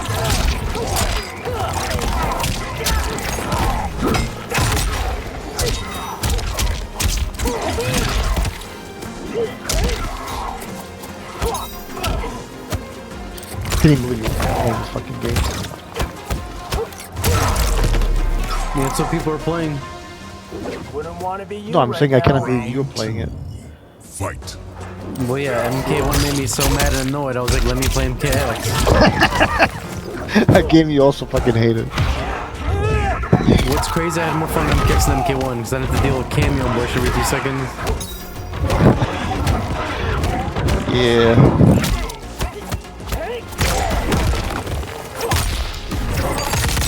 I complain a lot about using the word scrub, but I like your I actually cannot enjoy your MK1 hot takes. Well, I mean, I'm surprised because you seem to not know what I'm talking about. The terms I use. I mean, you overuse the word scrub, and it's crazy, but I knew you. I think you're not gonna like the game. I think the game is like really scrubbing. It's really scrubbing. Like with certain stuff. I mean, I wouldn't, but I understand your. Right, but you also don't travel for the game. I feel like if you traveled and played it a lot, you probably would not like the game in some aspects. It's different when you play a game for fun every once in a while for 3 years.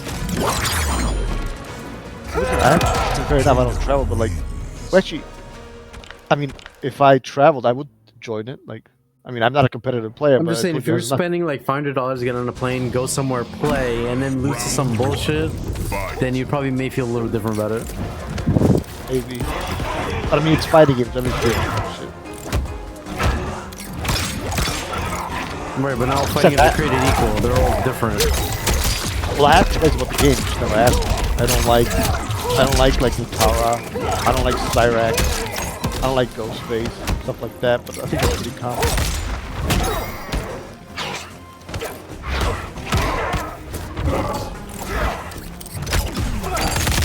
Why she doesn't want to over?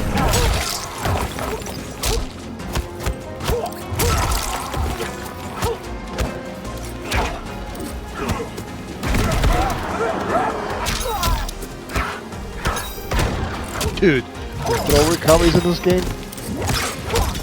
Those are really good. You can still punish them. I know, but you have to like really... This is back when throws actually required skill. Punish. Now it's just like any idiot can do. What the fuck is this wall?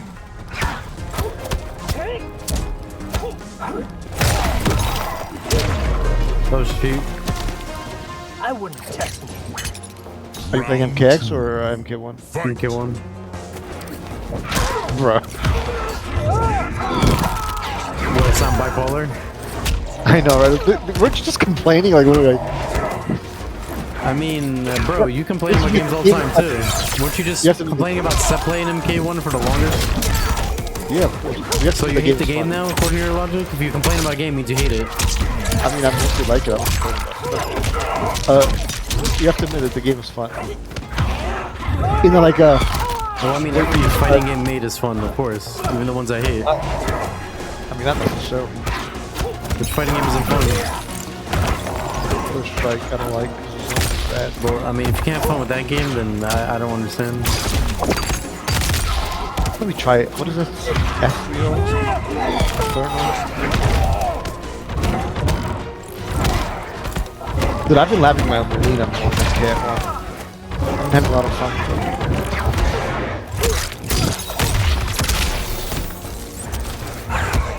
I feel like you lab every character to do the same thing, though. You just do sector home missile, come in, and then do a mix-up. No, I've been using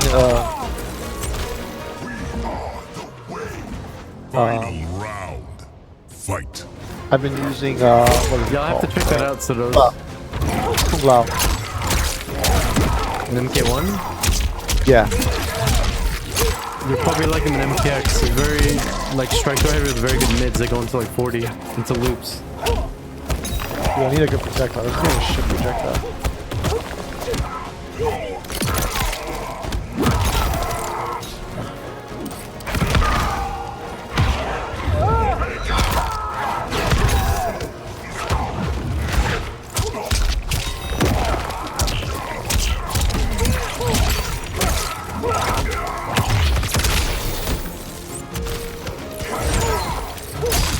Look at what this fade shit does. I know that's something wrong. Outthought and Kind of hard to hear you. Brutality. I'm just talking about Melina's fade with ethereal or whatever this is called. Ethereal? Yeah, ethereal. Yeah, it's one of the defensive moves. Fight. One of the best defensive moves. That and smoke CX smoke. Fade away. I'm surprised she's good, but she has no overhead. Does she have an overhead?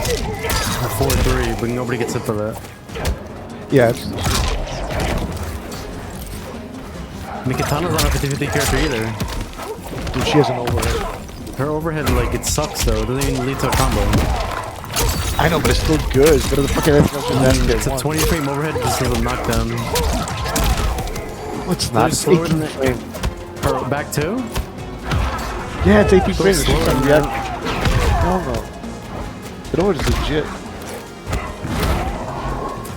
You can tell this Melina stuff is way too slow.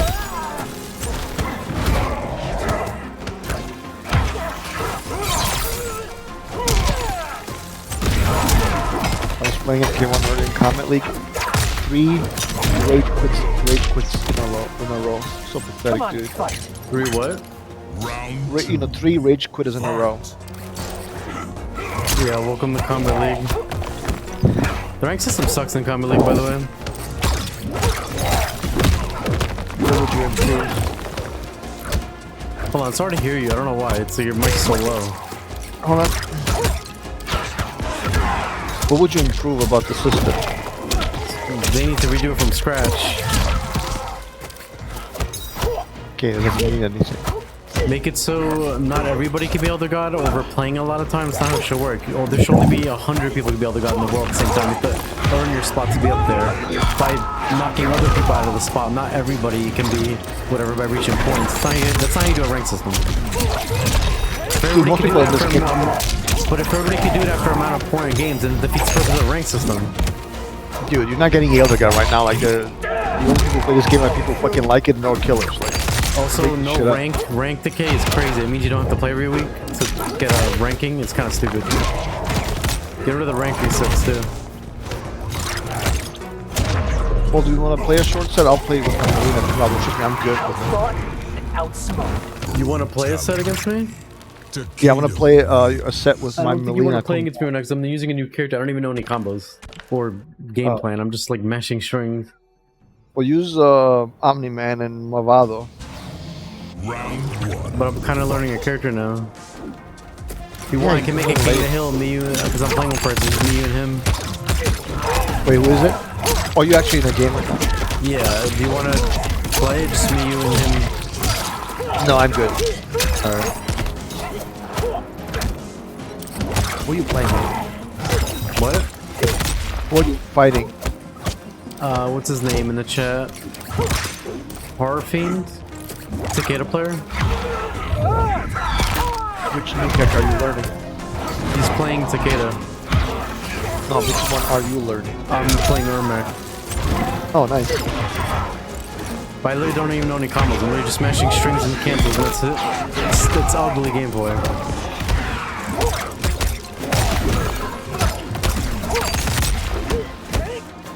Try to learn that 60%. Let me know what you think about the execution. Whether you think it's overrated or you think more than Bro, you think I'm not gonna be able to do that combo after playing UK3 in games like that? Bro, I never said you didn't. I said let me know what you think about it once you learn. I thought you said, let me see if I can learn that combo.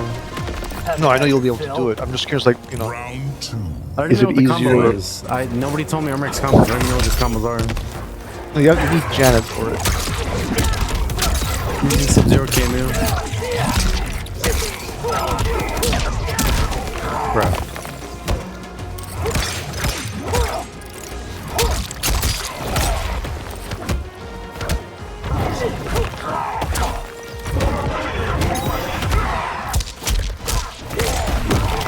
I'm gonna hop off. Thanks for having me on. We'll talk soon. No problem, man.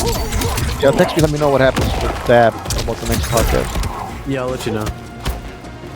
Alright, dude. Have a good night. Yeah, later. Later.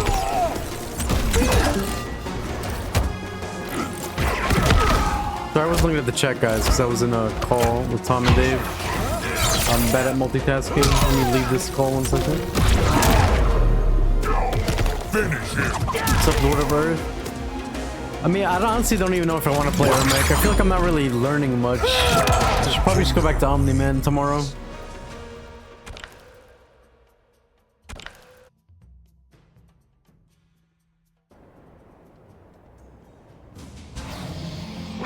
So Ermac's game plan is just to do random mids and neutral and cancel them and then do a combo. I don't know if this character's for me.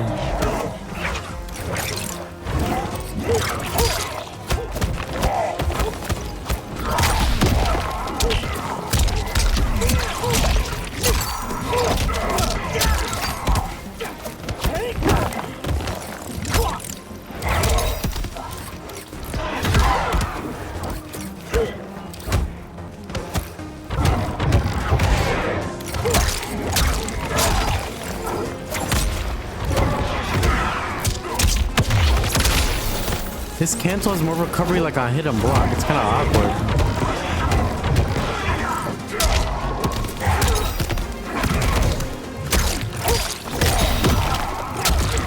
I guess he's like a footsie character from what it seems like.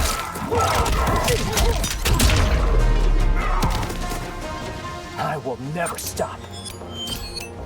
What's the character where they have to guess if we're gonna let the Fight. back 41 release or not?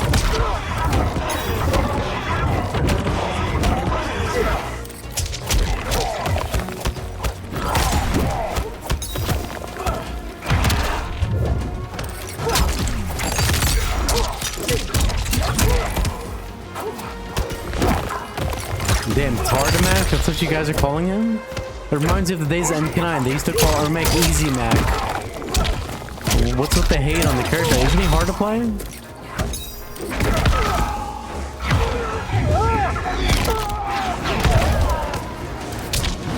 What's his looping throw?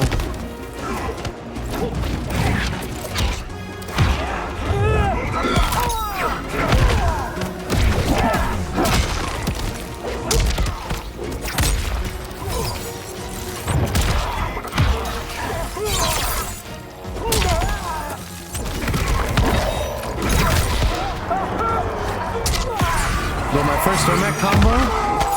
Sub-Zero skewers the victim's skull with ice daggers. He headbutts first 40% Ermac combo? Hold conjures on. 3 soul warriors wielding spears. He telekinetically pulls the victim into the spear tip. Damn, 43%. Wow, Holander, you guys got all these funny names.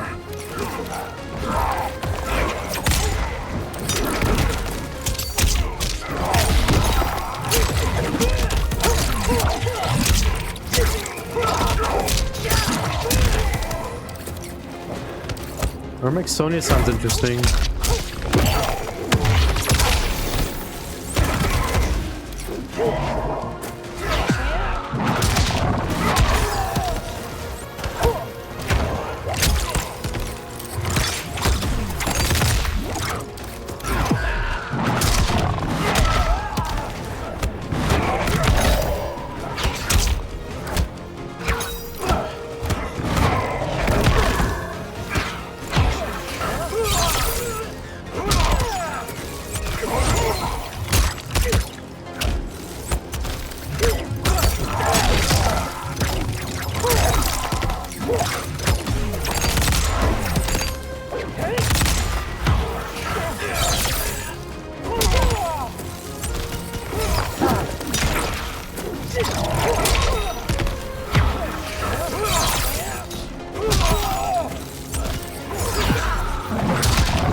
Damn, Rip.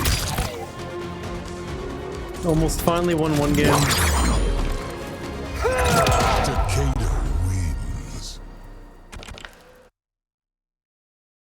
mean, Ermac seems kind of funny. Just seems kind of weird with his game plan.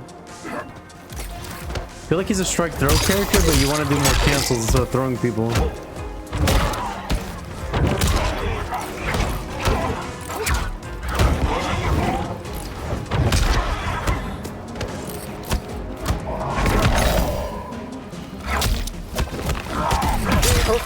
Also, what's his mid? Like, what's his fast mid? Is it just back two?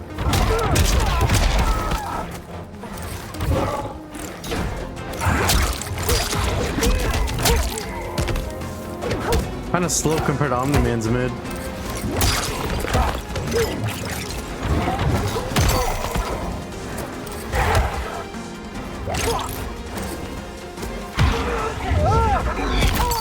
Yeah, it's kind of slow for a mid. But I guess it has no hurt box, so that makes sense.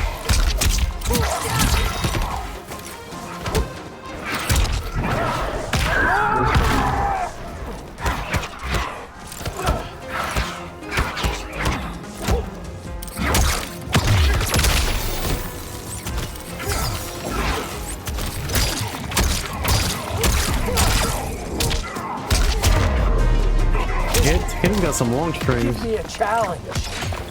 Round 2. Fight. King Jared and Sub-Zero? Oh, that's what Ermac's based on. Well, it's technically King Jared, isn't it? In this timeline, I think Ermac's main soul controlling animal is King Jared.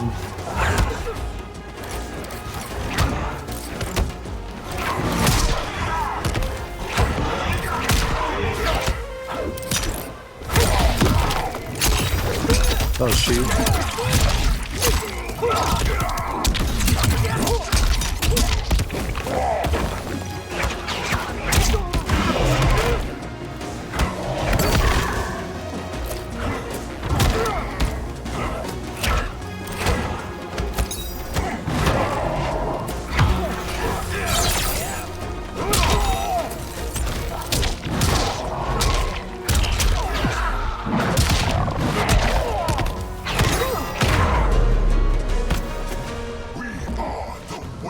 Ermic's design's kind of cool in this game, though. He looks like, Fight.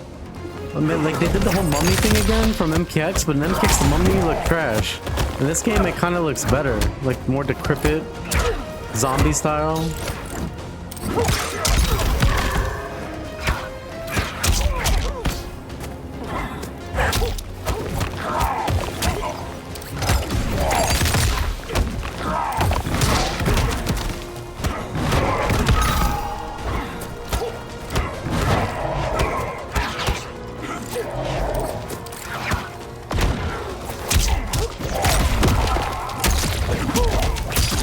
Yeah, he had a cool design in MK11 actually, you're right. You only see him in the crypt for like 1 second.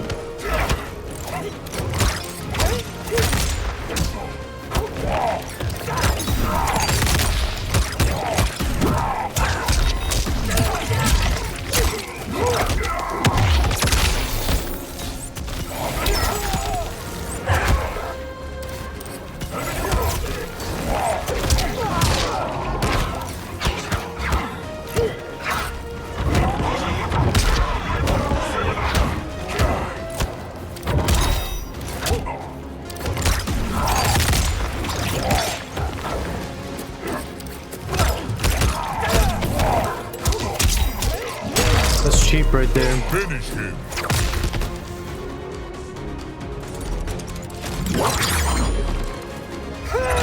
Takeda wins.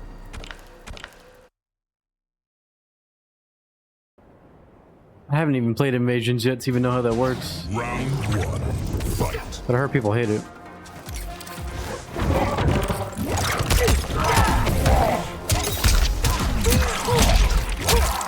You guys need to show me an Ermac combo before I leave. Like without cameo, like what's his B&B? Or is he a character that doesn't have combos unless you have a cameo?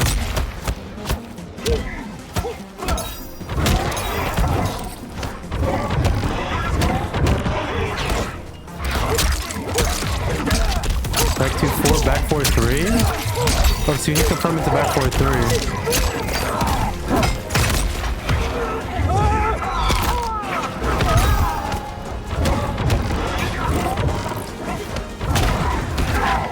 Wow, what was that?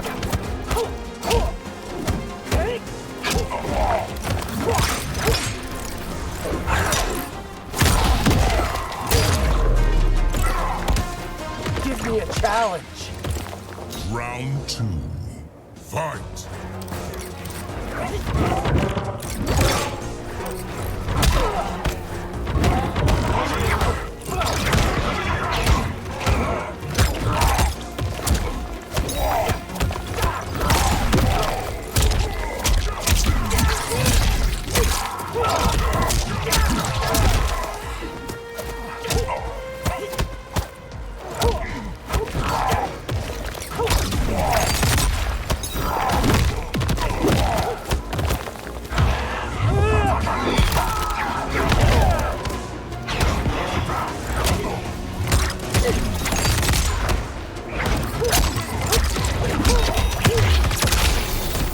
Here's train 1, 2, 3.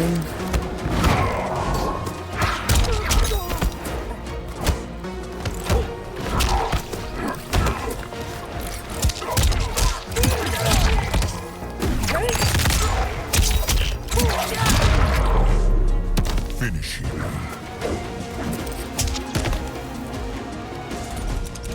What's the score right now? Takeda. They'll stop at 10. Has it been live for 3 hours already?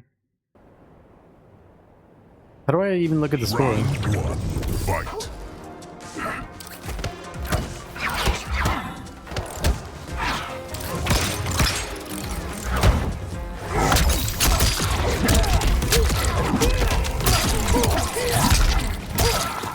do 1-2 into back 4-3 after they get launched. I meant to do one. What is it? Oh, back 4-3. Back 4-3. Wow, that whipped.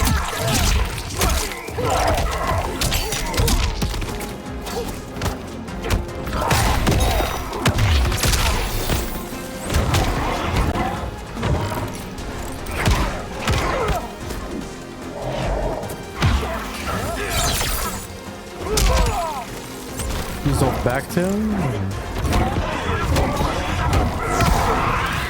Is that safe or? That's so much pushback.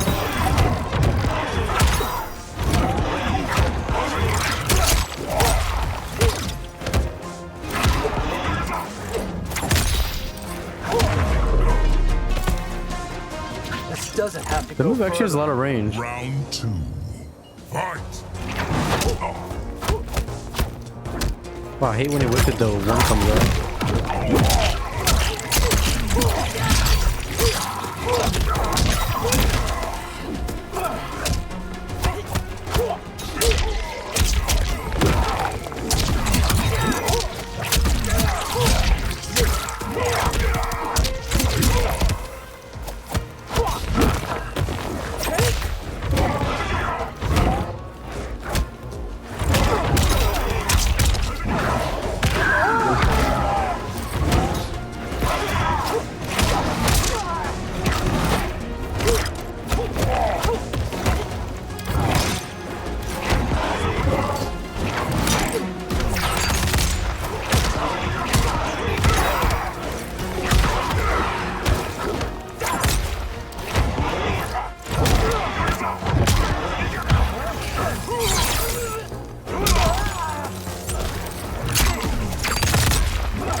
Takeda wins. You guys said Janet and Scorpion are what Ermac players use. Somebody give me like a B&B list in the chat if you guys can.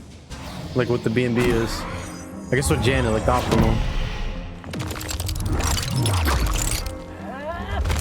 Round 1. Fight.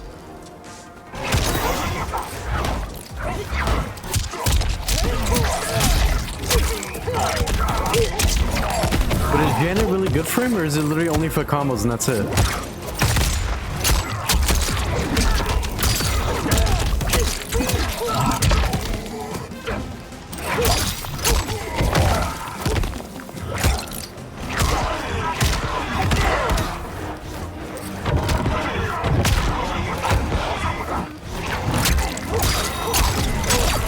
Throw combos too? It seems how much does he get off the throw combo? I will never stop. Round 2. Fight. 70% armor launchers. What the hell kind of broke shit? Wait, what is Armac's armor move? What is his armor move? I didn't even know he had armor because I've never seen Armac do it.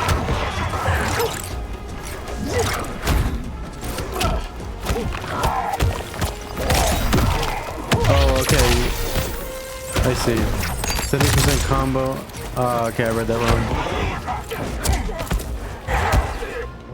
Back 4-2? Oh, this is armor mode? I did not know that. That has a lot of range for an armor move.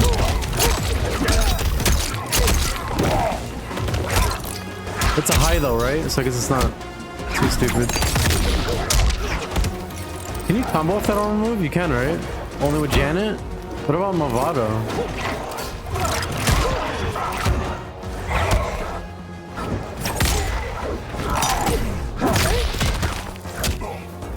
I kind of like Armac. I just need to figure out what his combos are.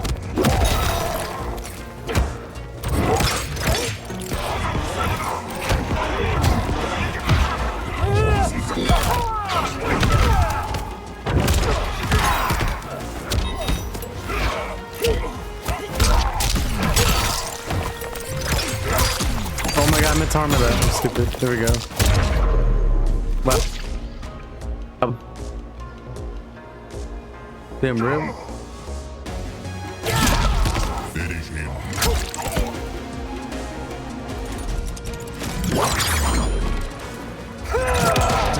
Why does your controller desyncing in a video game make your entire computer freeze and almost like blow up into a flame? Like, what is wrong with this game?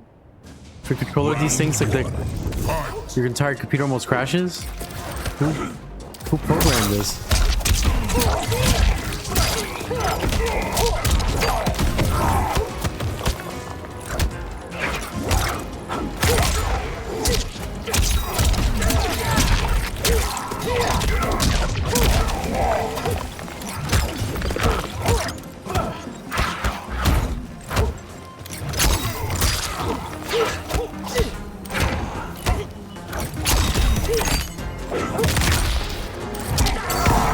What the hell? I didn't want to do that.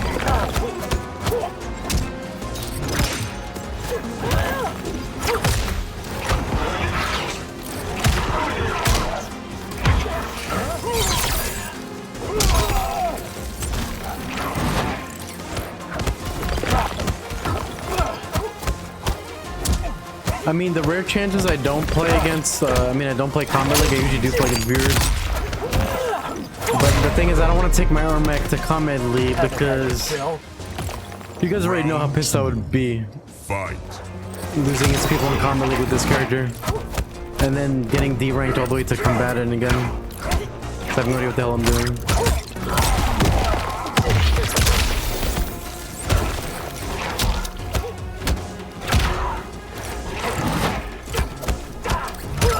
I need to watch some high-level Ermac gameplay to see how this character plays.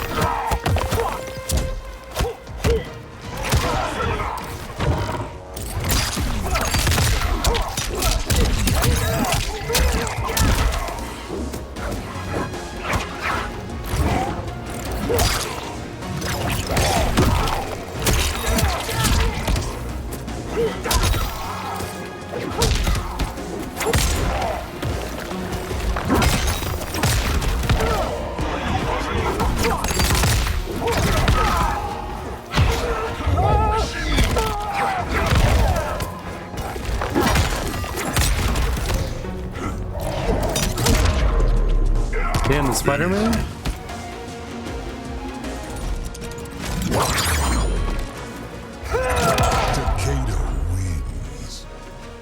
So Sonya's a zoning version of Ermac? Interesting. Maybe that, I could see that being annoying for people.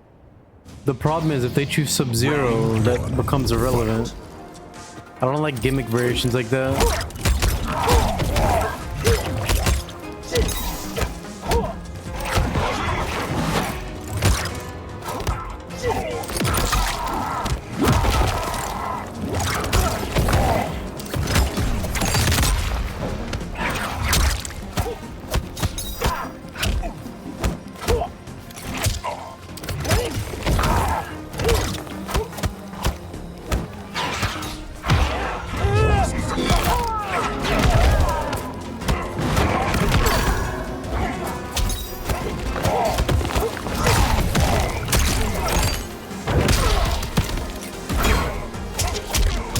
But almost not good.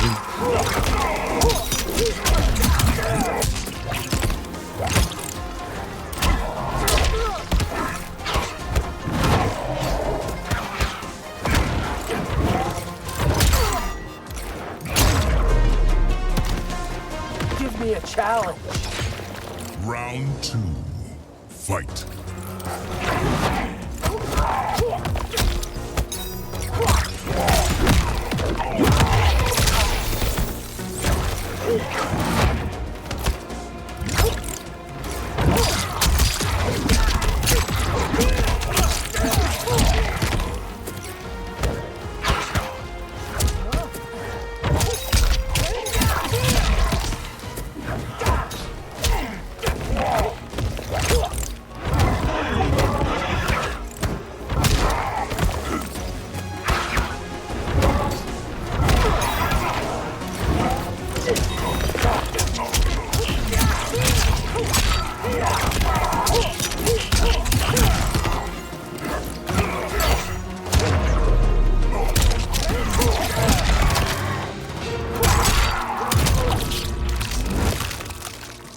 outfought and outsmarted. Brutality. Alright, I'm gonna do Takeda one more. I wins. think Harfiend's probably like bored as hell in the set. But we'll do one more. And then I don't know if I'm gonna use Ermac again tomorrow though. Round 1. Fight! But we may continue him like maybe next week.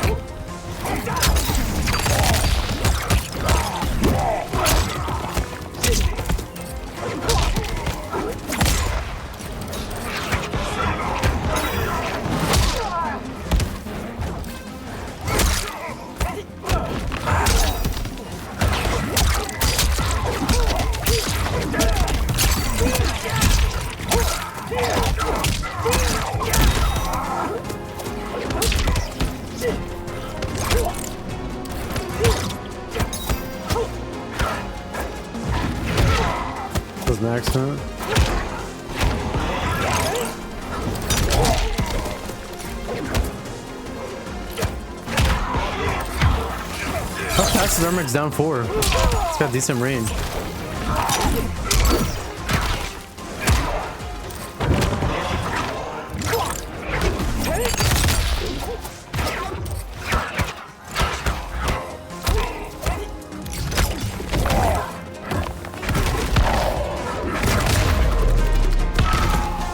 That's actually not bad. Wasting my time.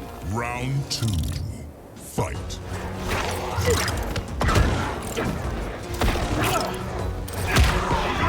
This down four's kind of fast.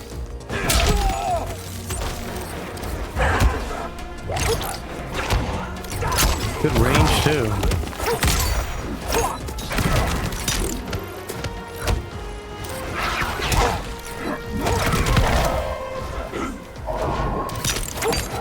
What's our max anti-air? What do you do to anti-air with him?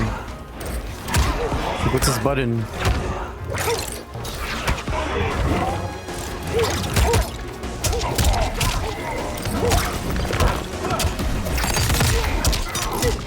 Back 2-4 is his anti-air? Really? I guess you trip hard?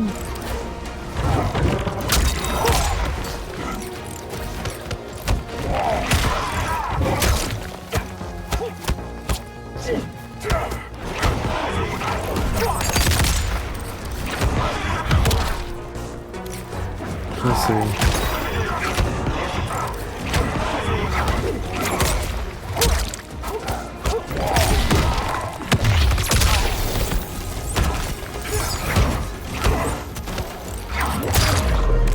Seems like it doesn't have a good hitbox above him, anti-air, but I guess if you're constantly moving, it would work.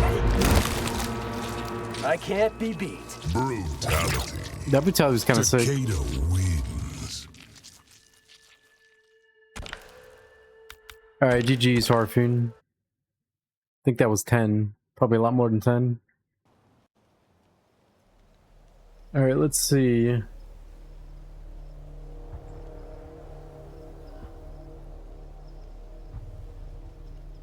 What can I send you guys?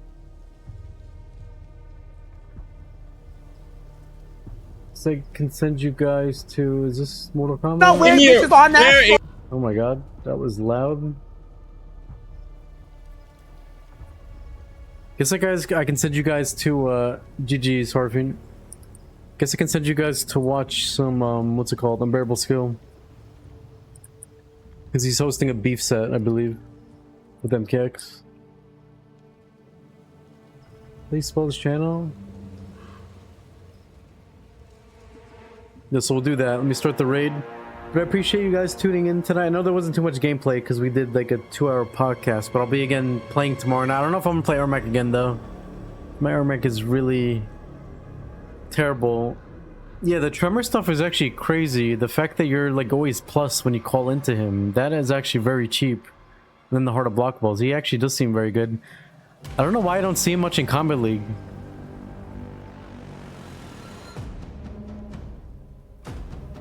Oh wait, hold on. I messed up the raid, my bad. There we go. Yeah, like I have barely seen Tremor used in Combat League whatsoever from cameos. But I definitely see the potential behind him. He seems really cheap. Anyway, I'm gonna end it here. I'll see you guys tomorrow night. Thank you again for watching and listening, and I appreciate you guys giving me some tips. Oh, if one of you can send me like an Ermac combo in the chat, I would appreciate it. Like what is B&B combos with Janet or whatever. That would be awesome. So that way, if I do try to practice him tomorrow, I'll do that like in the beginning of the stream for a bit. Anyway, peace out, guys. Thanks again for watching.